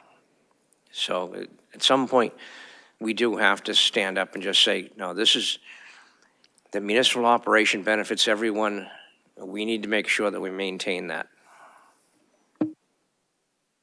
David? Sorry to keep adding things. Just for your guys' background, the town budget, there are four big things. Police, fire, DPW, and finance. Finance is only competitive with the rest because some of the payments, like insurance, all go through finance. So if you draw out a pie chart, it's a pretty big section of the pie.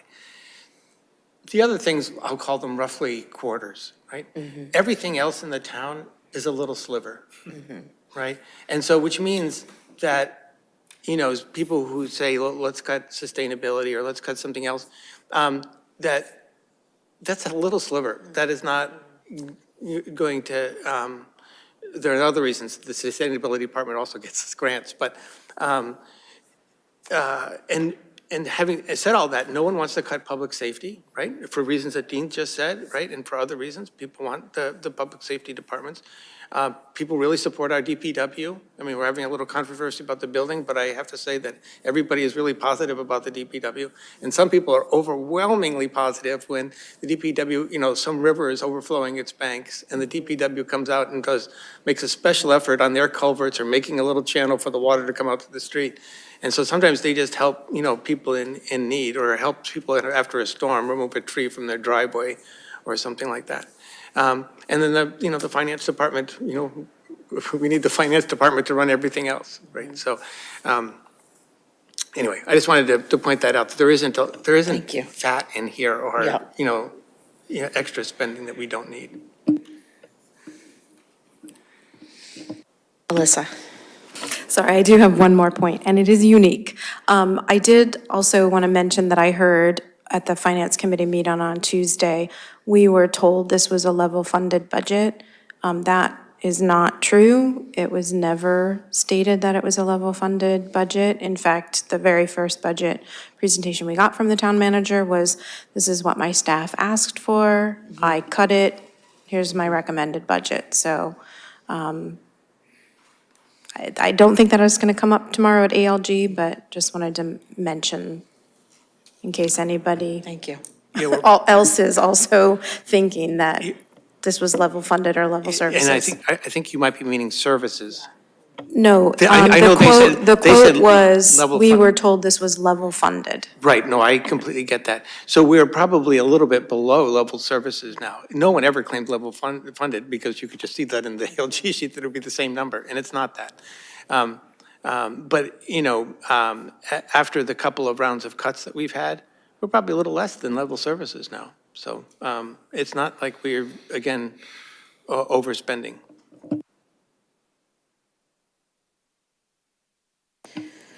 Thank you. Are we moving on from this? That's your call. Yeah. Thank you for the input. I will do my homework tonight. So discuss results from joint meeting with Finance Committee regarding DPW building project. Dean. Well, I think my perception of it is that we put together the best presentation we could. We've come back with repeated cuts to the building. We've done everything we can to illustrate why it's a needed project and why this is the best time to do it. And the Finance Committee is not buying any of it. I think there might be a few members that might be a little more favorably disposed to it than were originally, but I didn't see a lot of movement on their part.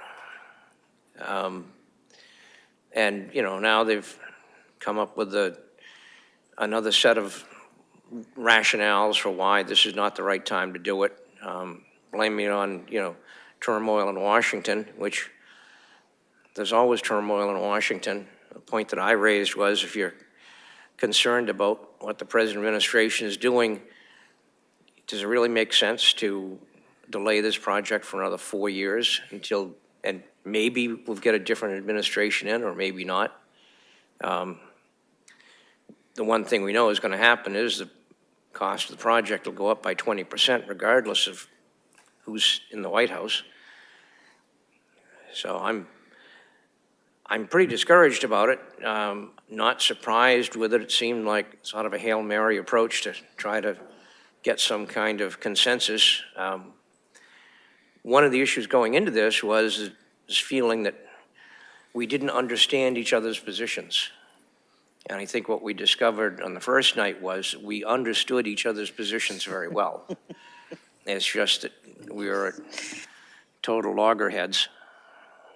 So I think I don't see how there's going to be any chance of consensus. Personally, and I think other members of the board might feel the same way, I think we've cut this building so much that we can't make any more cuts to the building. If we're going to take anything else out of the building, there's no point in doing it. And I think we just plan on making the best case possible at town meeting and see what happens, and then we'll go from there. I was having, I don't know if this is helpful or not, but I was having a discussion with someone this weekend. I've been talking about it because it's happening. And he lives in Concord, and Concord just keeps adding on to their dilapidated multiple buildings they have, and they keep throwing money at that. So I don't know what's worse to do. And also, there is a whole faction of people in town who may live in apartments who really need to know what services the DPW provides, because there are a lot of people who don't realize what they do. So, Jim. Let's see, a couple things stood out for me about the meeting. One was, Dean, your eloquence about the feasibility study phase as an answer to why haven't you considered doing, separate housing for the office workers and have a separate building for the machinery, because that's exactly what the feasibility study did. And I hadn't heard that said out loud in the direction of the Finance Committee before, so I really appreciated that. And it's possible that might help, some of the wavering members go, oh, okay, let's go back and look at that feasibility study. Oh, they actually did run the numbers. Oh, it actually does make sense. So that might help. The other thing that I saw that was new in response to that whole conversation about, we're in this chaotic period where, in a few hours we have all these tariffs coming in and who knows what's going to happen. The new thought was maybe in the fall there'll be less uncertainty. We might not be happy, but there'll be less uncertainty.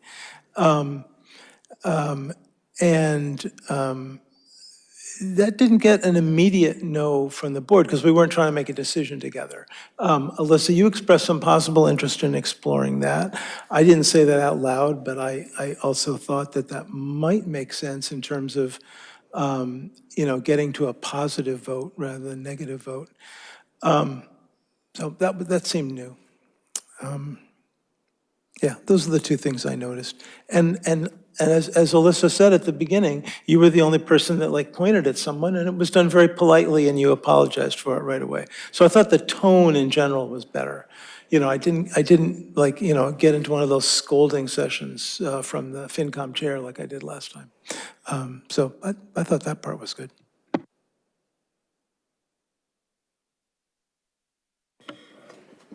Oh, yeah, I have some thoughts about what are we talking about? The discussion? No, I just want to know what the word is. Results. We're talking about the results. So I don't know if we got results that will serve either board, other than more details that were shared in terms of thinking and what you just mentioned about the feasibility study and what that showed. I think I'm concerned about what was expressed at the end of the meeting from some members of the Finance Committee. So is there some sort of plan for providing for the staff a safe, appropriate work environment should this fail? Like, what can we do? Can we build them an office building? If we can't build a single building for both the vehicles?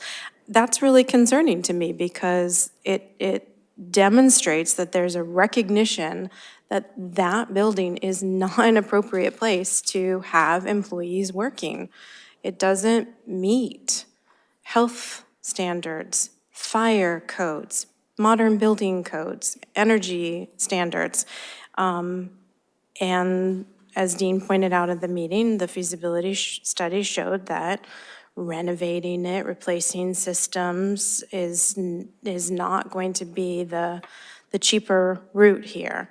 I didn't look at the details of that feasibility study, but just intuitively, I'm thinking, do we want to build 2 buildings? That's 8 walls instead of 4. Do we want to have, 2 mechanical systems instead of 1? Do we want to have 2 roofs instead of, it doesn't make sense to me to build 2 or 3 or 4 buildings instead of a single building that can provide for all of the needs of the entire operation, people and machines.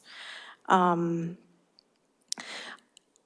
also think, one thing that we didn't talk about it, and I appreciate the strategy that the moderator used to have us ask questions of the other board, because I thought that was important, but it meant that I didn't really get a chance to express some thoughts rather than just answers to the questions that they presented to us. But one thing that I've been feeling over the last few months is that the goalpost keeps moving. So, at the Finance Committee meeting on Tuesday, there was a presentation from Gray, because he's on the building committee as the FinCom representative. And, the big question at the end was, what has changed? Sorry, I'm just gonna go back to my notes. I don't remember what he asked in that. Oh, what's changed since the Finance Committee presented their point of view in November of 2024? And the question that I have is, what has changed since the Finance Committee presented their point of view to the board in March of 2024? So that was the FY25 point of view, and it came in the usual time, I think, the springtime in March. And the DPW debt exclusion was included in the bar graph, and there were recommendations. No debt exclusion in the same year as an operating override, and no new debt added until the old debt falls off. But the bar graph showed the junior high and high school debt falling off in FY29, which is where that FY29 recommendation, let's do the DPW building in FY29, not right now. When that, and I appreciate that Christie reminded the committee on Tuesday that that mistake had been made, and it actually has already fallen off. So, our point is this is good financial planning to add the new debt in order to manage the projects that we need to manage. These municipal building projects that we can't just, pay for in the course of the operating budget. We need to borrow fire stations, schools, public safety facilities, DPW facilities, libraries, that sort of thing. So the FY29 year is still there in the Finance Committee's recommendation, but it sort of seems arbitrary to me now. Why? What's happening then? The administration in the White House is potentially going to be different. Is that why?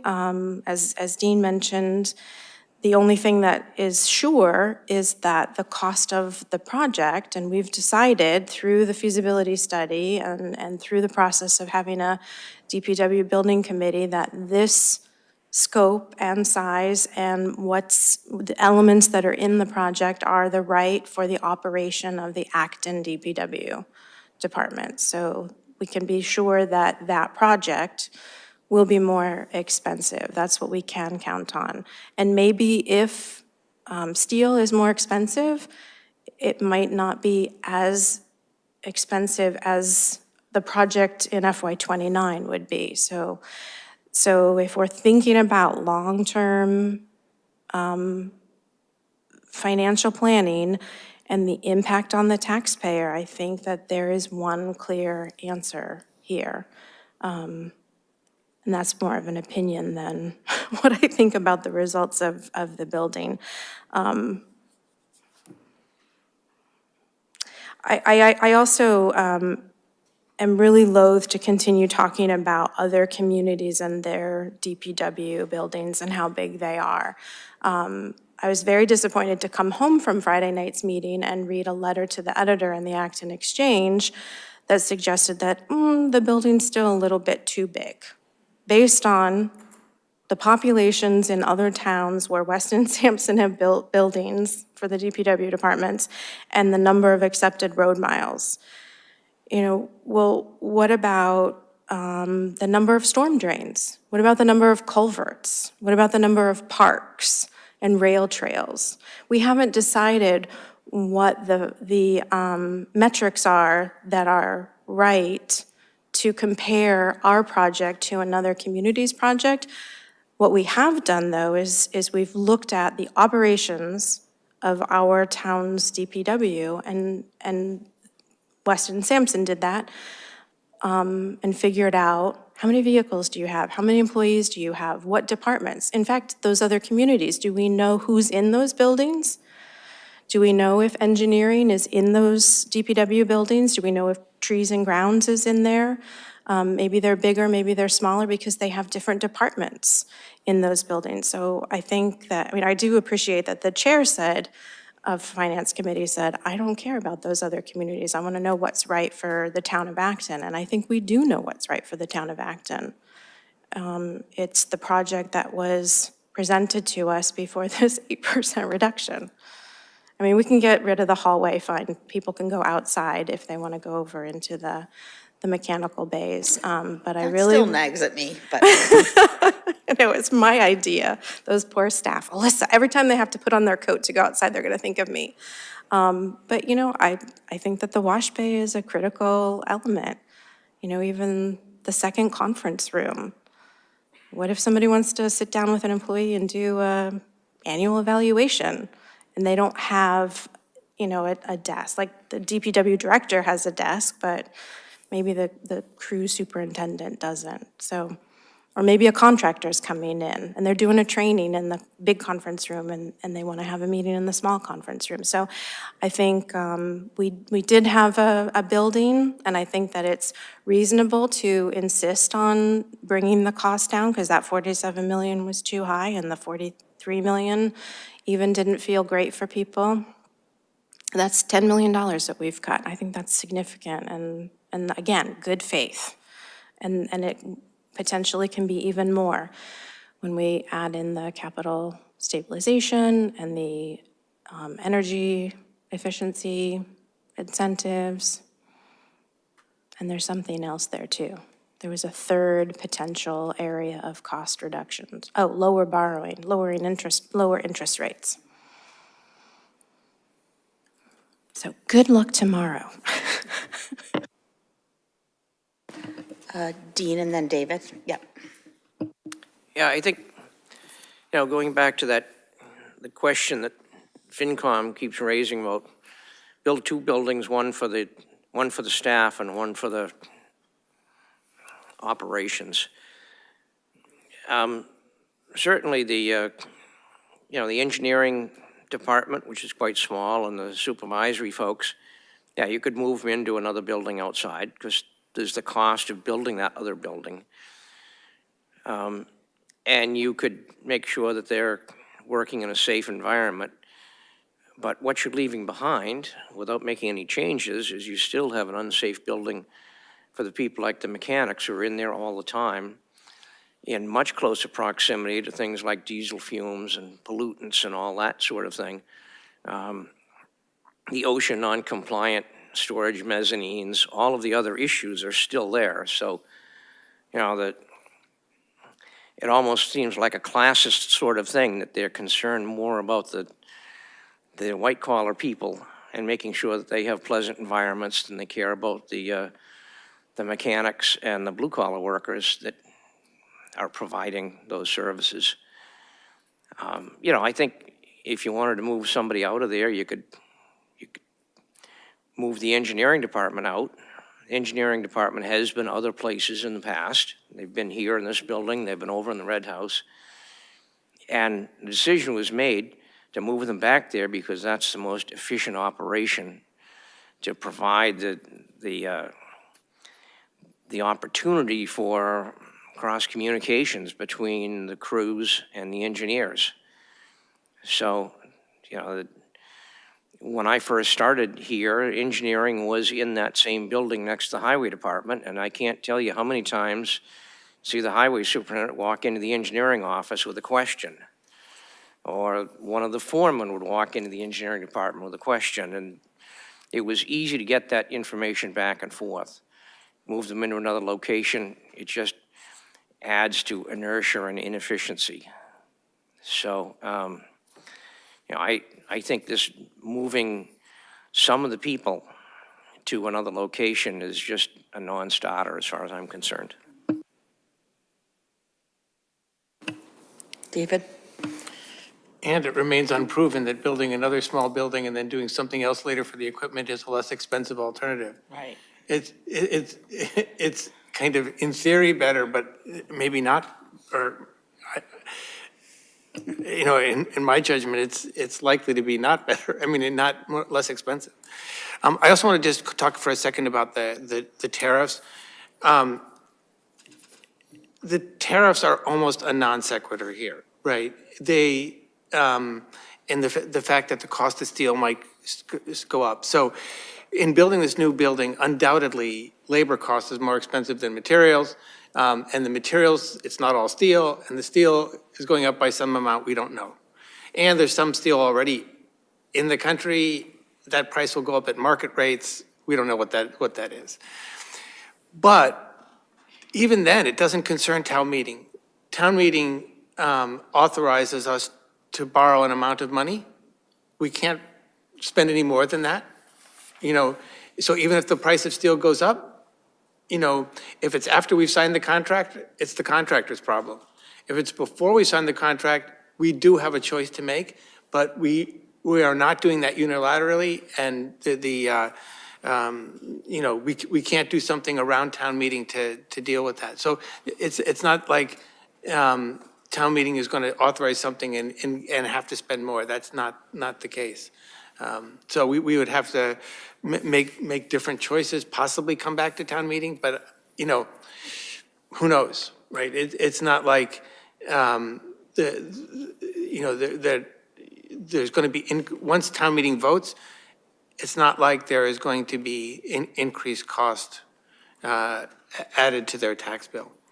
And finally, I'm in favor of having everything done this spring so that we can get townspeople's feedback, right?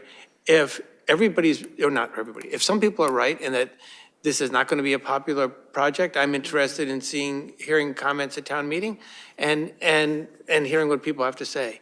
A lot of times, things I hear, people do really respect the DPW and what they do, and I think they're going to be supportive, but if they're not, I want to hear that, and so, and hear why, and then we can make an adjustment for how we go back to them in the future, whether we have a fall town meeting, annual town meeting next year, whatever we do.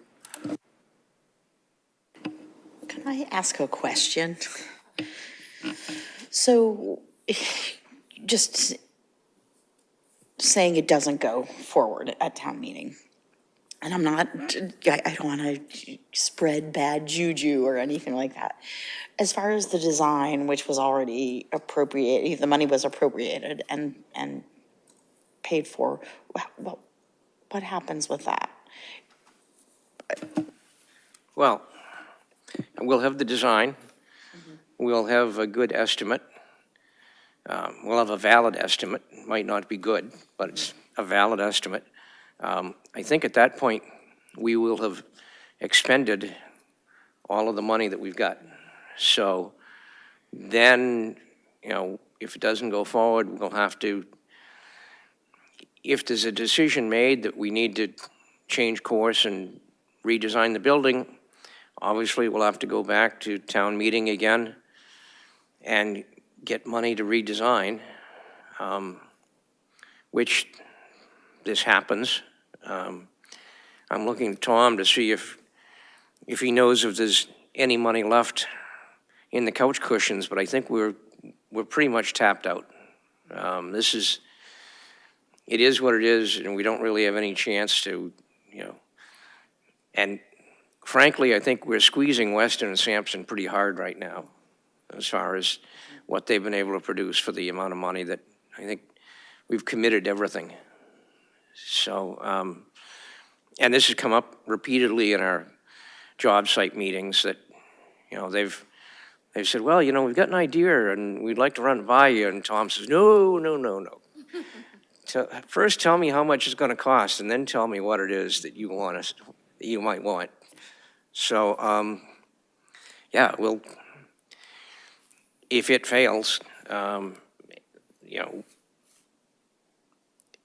we might very well be in a situation with, perhaps fall town meeting or perhaps next year coming up with the money. I don't think we've got any other pockets we can reach into. Thank you. Are we moving on from this discussion? I don't mean to. I am hearing the clock tick and any last words? No. Jim? Reading the room, I don't think a majority of the board wants to explore delaying until the fall, but I thought we should be explicit about that, just to make sure.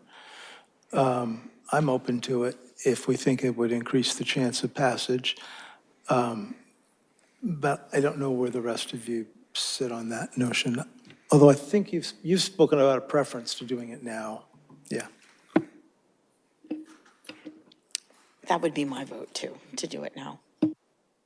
So to get back to what, Dean was just saying, and confirmed with Tom that there's nothing left to spend, there's nothing left to do for another 6 months. Mm-hmm. So there's nothing, to me, we gain from a delay. Mm-hmm.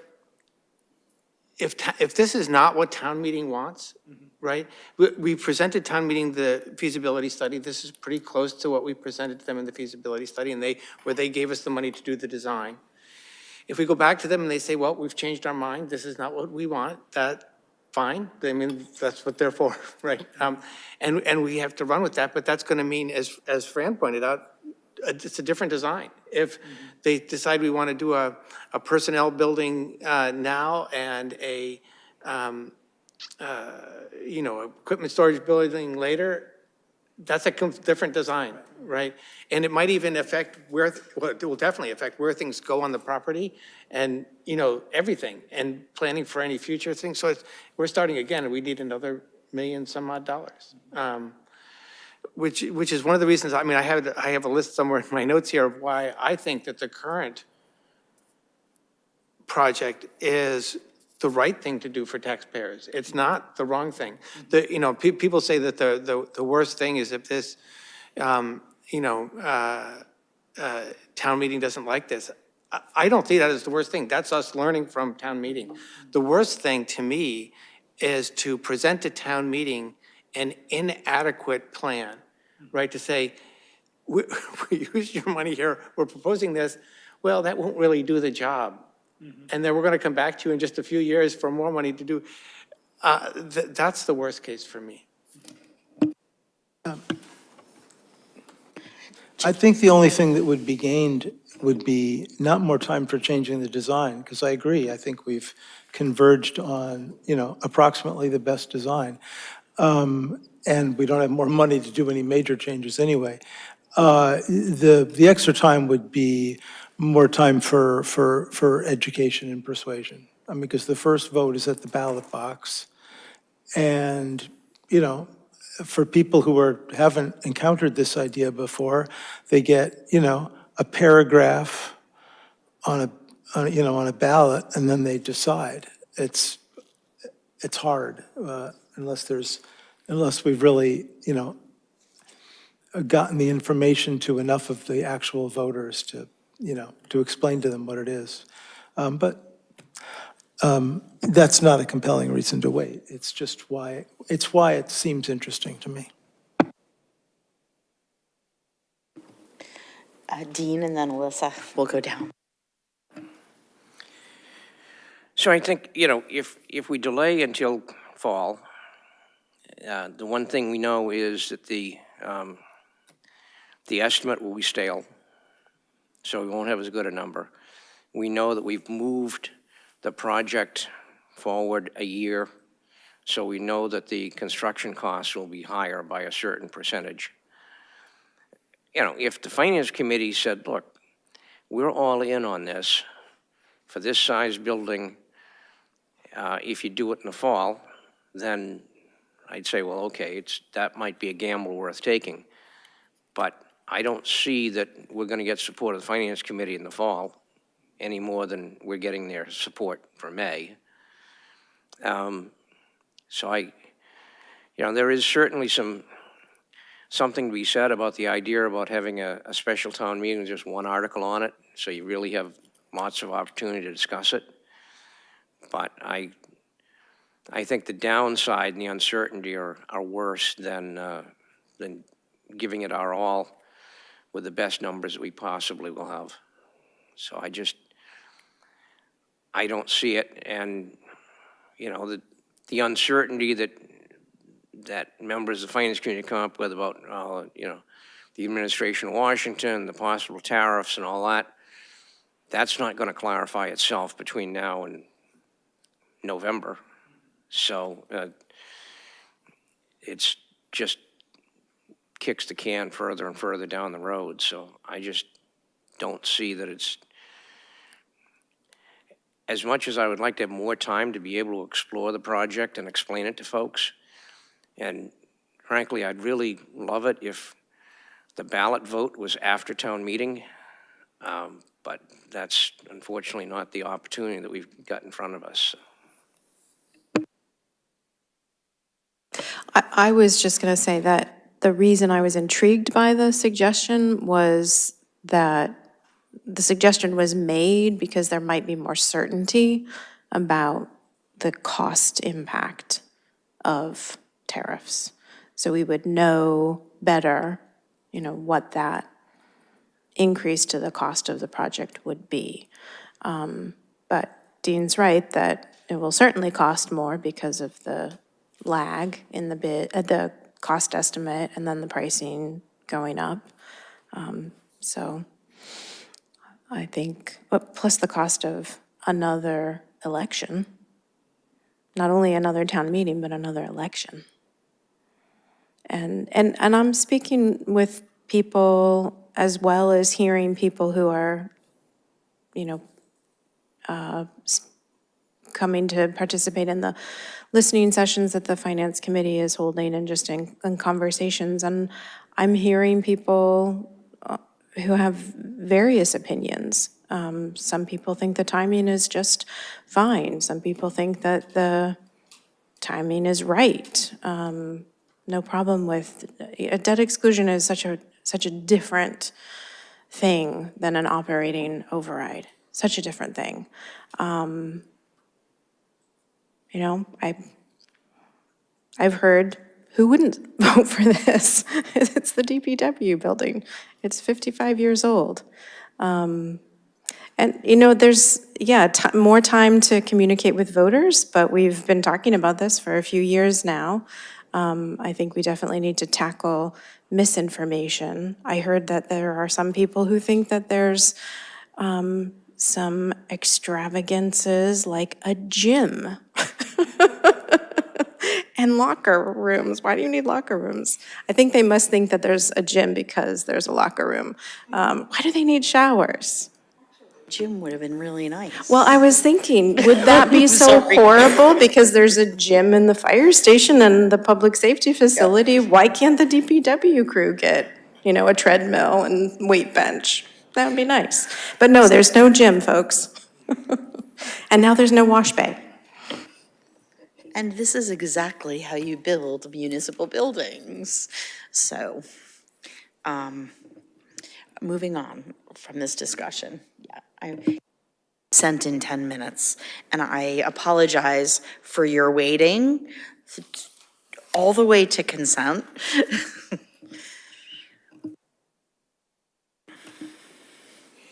So on to consent, number 10, approve letter of support for Senate Bill SD 1670 and House Bill HD 3816 Safe Communities Act. Approve intermunicipal agreement for the establishment of a coordinated automated on-demand bike share system by and between the town of Acton, town of Concord, town of Lincoln, and town of Maynard. Hold. Oi, I'm sorry. Approve request for waiver of rental fees, Emerson Health 5K Run Walk for Cancer Care, May 3rd, 2025. Hold. 13, approve request for use of town roads, National Brain Tumor Society Ride, May 18th, 2025. Approve 14, approve one-day malt and wine license, Nexstar Entertainment, Narra Park, March 22nd, 2025. 15, approve one-day malt and wine license, Acton 250 Committee, Human Services and Senior Center, 30 Sudbury Road, March 25th, 2025. 16, accept gift of $3,000 from Middlesex Bank to support production costs towards the 2025 Summer Concert Series and special events. 17, accept gift of $3,000, is that $3,000 or, okay, or 300? Okay. Accept gift of $3,000 from Acton Ford to support production costs toward the 2025 Summer Concert Series and special events. Accept gift totaling $1,550 from Orion Industries, Joan Kellogg and Nancy Best to be deposited in the Veterans Gift Account. Number 19, appoint Amy Green as a full member of the Open Space Committee with a term to expire June 30th, 2028. Number 20, appoint Laura Plaskin as a full member of the Acton Community Housing Corporation with a term to expire on June 30th, 2028.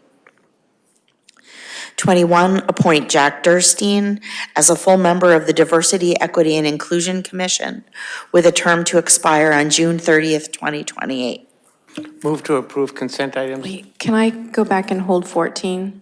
I didn't get an answer from a question I asked. Move to approve consent items 13 and 15 through 21 inclusive. Second? All in favor? Aye. Yes. No nays.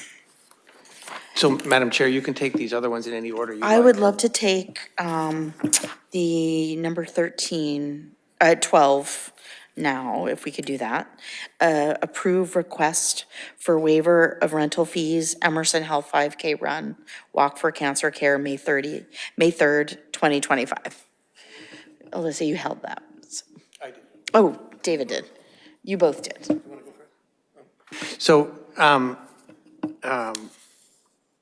I held this because I could not recall doing this before.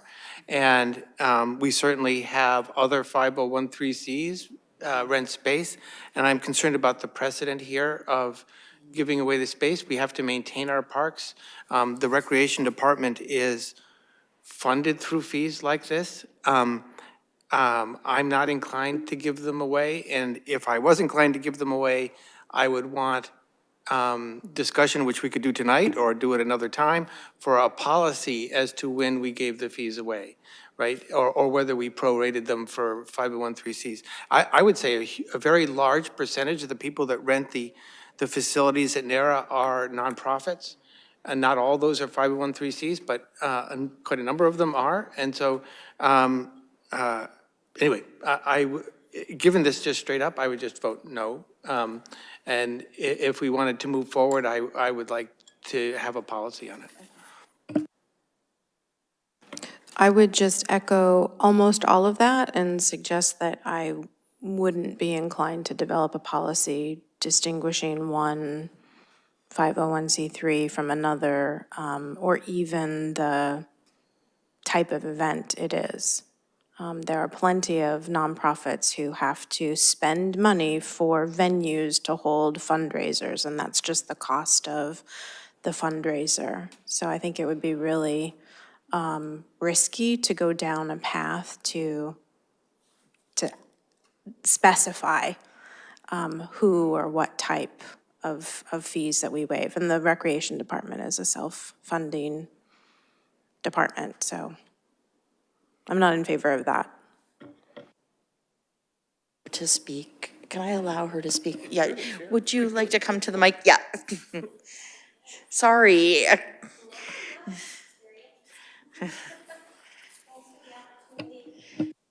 You have questions, specific questions, or I can give you a little bit of background. So this is going to be our 5th year at NARA Park. When we started, the rates were $500 to rent.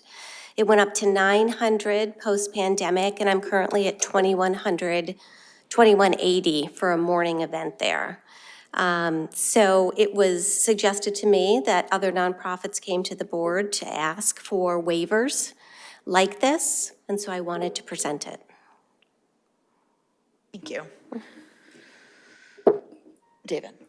So, thank you. And my remarks are nothing against your run and your use of the park, and, I'm very happy to have you be there.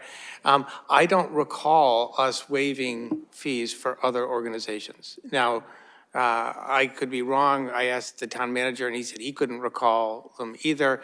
So we're not singling you out for a no. We're just, at least from me, that this is, I kind of agree with Alyssa that I would prefer not to go down this road, but I said, if we want to do something like this, we should have a policy for how we do it, and not say that we like cancer research, but don't like, kids going to summer camps. I don't know how to evaluate all the possible charities we might fund, and then I don't know how we would fund the park if the people didn't pay for the use of the park. So, I apologize, especially since you were here all evening, and I appreciate you coming. I just have concerns about this. Alyssa. So, yeah, thank you for being here. I didn't know that the fees had gone up that much. And what else was I just going to say? Oh, and that you had been encouraged to make this request. I also cannot recall waiving other fees for facilities. In my 2 years on the board, I think we may have received a request from Ironwork Farm to waive a $20 maybe one-day alcoholic beverage fee, but $20 is very different from 2,000, more than 2,000. And I still feel that because the fees fund the department and the upkeep of the facilities, that it wouldn't be appropriate to waive the fee in this case. And I hope that there's a significant amount of fundraising that happens so that this doesn't represent such a large percentage of the intake from the event. Yeah, no, so apparently I had gotten incorrect information, had put forth the proposal, but I appreciate you considering it.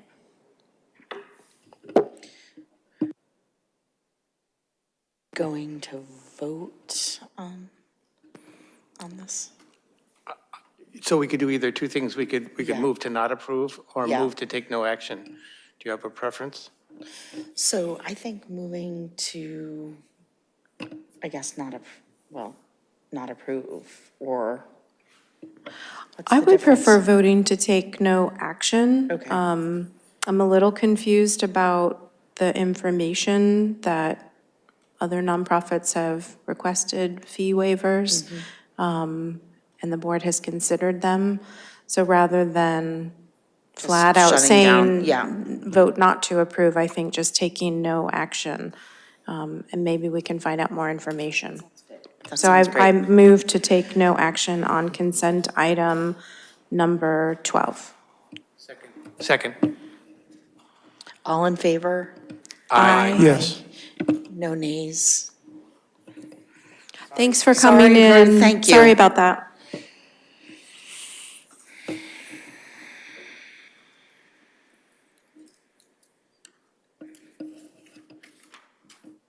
So number 10, Dean? Yeah, it strikes me that this could be a controversial matter. And I think that if the board decides to write this letter of support, I think it should be as a result of having something actually posted in an agenda to allow opportunity for public input, pro and con. I don't think that this is particularly time sensitive, considering I believe essentially this law has been proposed on several occasions. So I think, since to a certain extent, depending on how you interpret it, people might be advocating we actually enter into defiance against the federal government. I think it requires a little bit more consideration, and I'm not usually consent items that I've seen in the past have been things like, granting one-day liquor licenses, and has not actually got into political policy issues. So I would recommend that you take no action on it at this point, and if the chair wishes to bring it back at a future item under new and special business, we could have the discussion then, and folks from either side of the issue would have the opportunity to weigh in on it. David? I completely agree. I was a little surprised to find this item under consent. Sorry. I think it's worth us airing our opinions in public, and it's worth being able to take public comment on it. I would prefer that it be brought back. So I move to take no action on item 10. Jim? I'm happy to express my support for this letter and for this bill, and happy to do that when it's, a regular item where people know that there's going to be public comment. I'm happy to do that. I'll second David's motion. All in favor? Aye. Aye. Yes.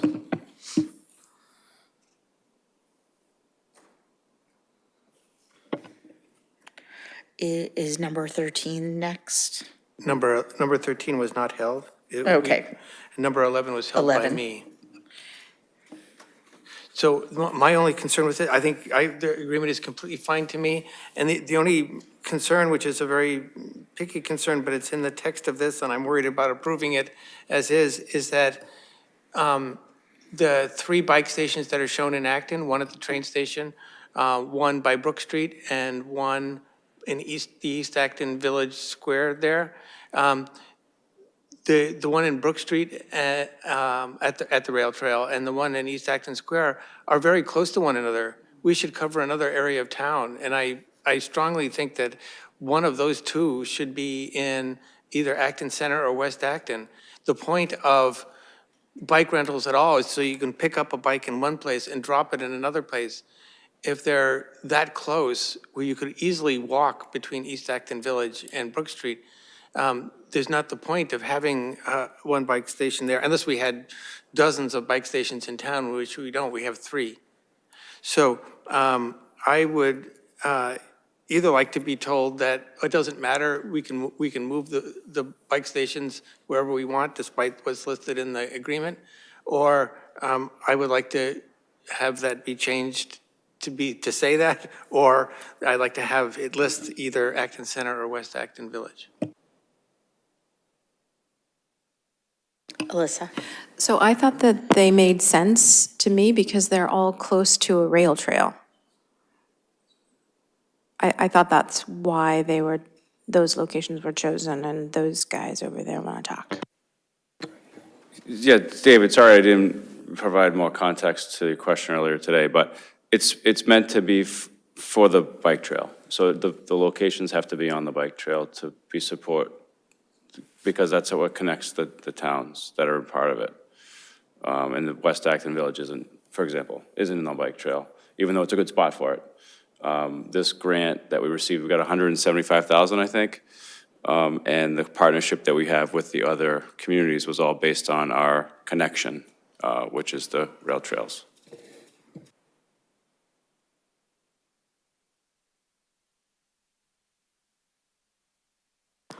I was actually not going to ask my questions when I saw that it was on consent, but since it's been held and we can talk about it,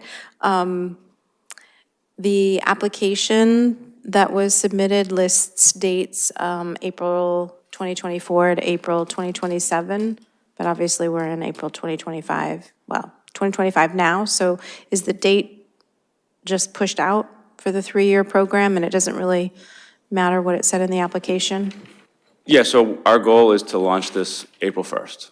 Okay. And so if that date was incorrect, it was incorrect. I don't think it was I think it was incorrect. delayed. I think we didn't get the grant as soon as we wanted to, several other things. But the goal is to have this thing up and running before festivities happen in April. Oh, yeah. And then I also noticed that there isn't any revenue from memberships. Is there any other strategy to maybe encourage memberships instead of just the pay per ride? Or is this network connection with other towns the strategy to get members? It's a pretty complex revenue model. Memberships is part of it. Whether or not it says it in the documentation we provided. It was $0 from the previous program. But that's how much we earned last time, but this time we will be doing it. And we will offer memberships. So we okay. couldn't, that was just reporting on what we had received last time, I believe. Okay, so memberships weren't. But memberships will be part of it, and then there'll be a pay per, I think, a half-hour rate. Yep. Which is what it was before. I think it was $1.50 for a half hour before. Because of the way the world is, it might have gone up a little bit, but we're doing our best to keep it reasonable, and the memberships as well are a way for people who intend to use it a lot to do it at a value. Okay, I thought that membership was an option from when I attended the opening, the launch of the bike share program. But I guess not. But it's awesome. I support it, as is.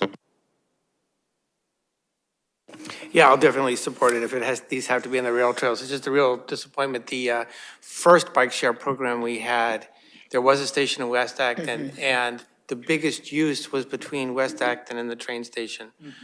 People would pick up bikes to go to work and then come back and drop them back in West Acton.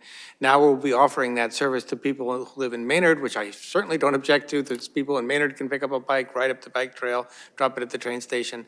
But we don't offer that service for our own people unless they really want to go off the bike trail. But anyway, I definitely support this, and maybe, hopefully, that it's so wildly successful, we have to put in 2 other stations around town. We could also maybe consider bringing back a stop on the commuter rail to West Acton. Wouldn't that be wild? Jim? Yeah, I'm fine with this agreement as is, although I do take your point, David, that even if they all have to be on the rail trail, or that's the design, you could still choose places that were farther apart. You know, we have this large bike trail parking in the north of Acton, but that might make more sense if we then bring in the northern towns into this program, because it's a natural spot for, you know, continuing on, you know, Chelmsford, Westford, Lowell. But, you know, maybe that's phase 2.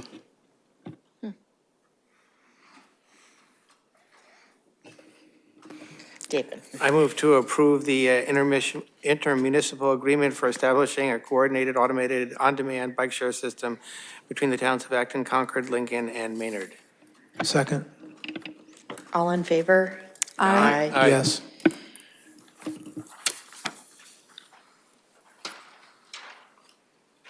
Number 14.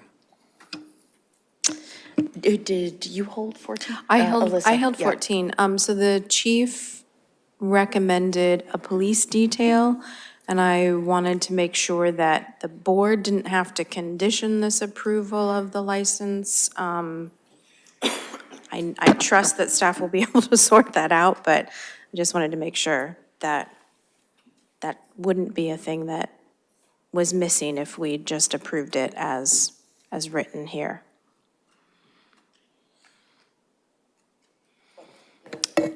You're welcome to include it as a condition. I think we would require it either way, but Yeah. in case there's any confusion, having it in the motion wouldn't hurt. Okay, so I move to approve a one-day malt and wine license for Next Star Entertainment to include a police detail at Narrow Park, March 22nd, 2025. Second. All in favor? Aye. Yes. I move to adjourn. Second? All in favor? Aye. Aye. Aye.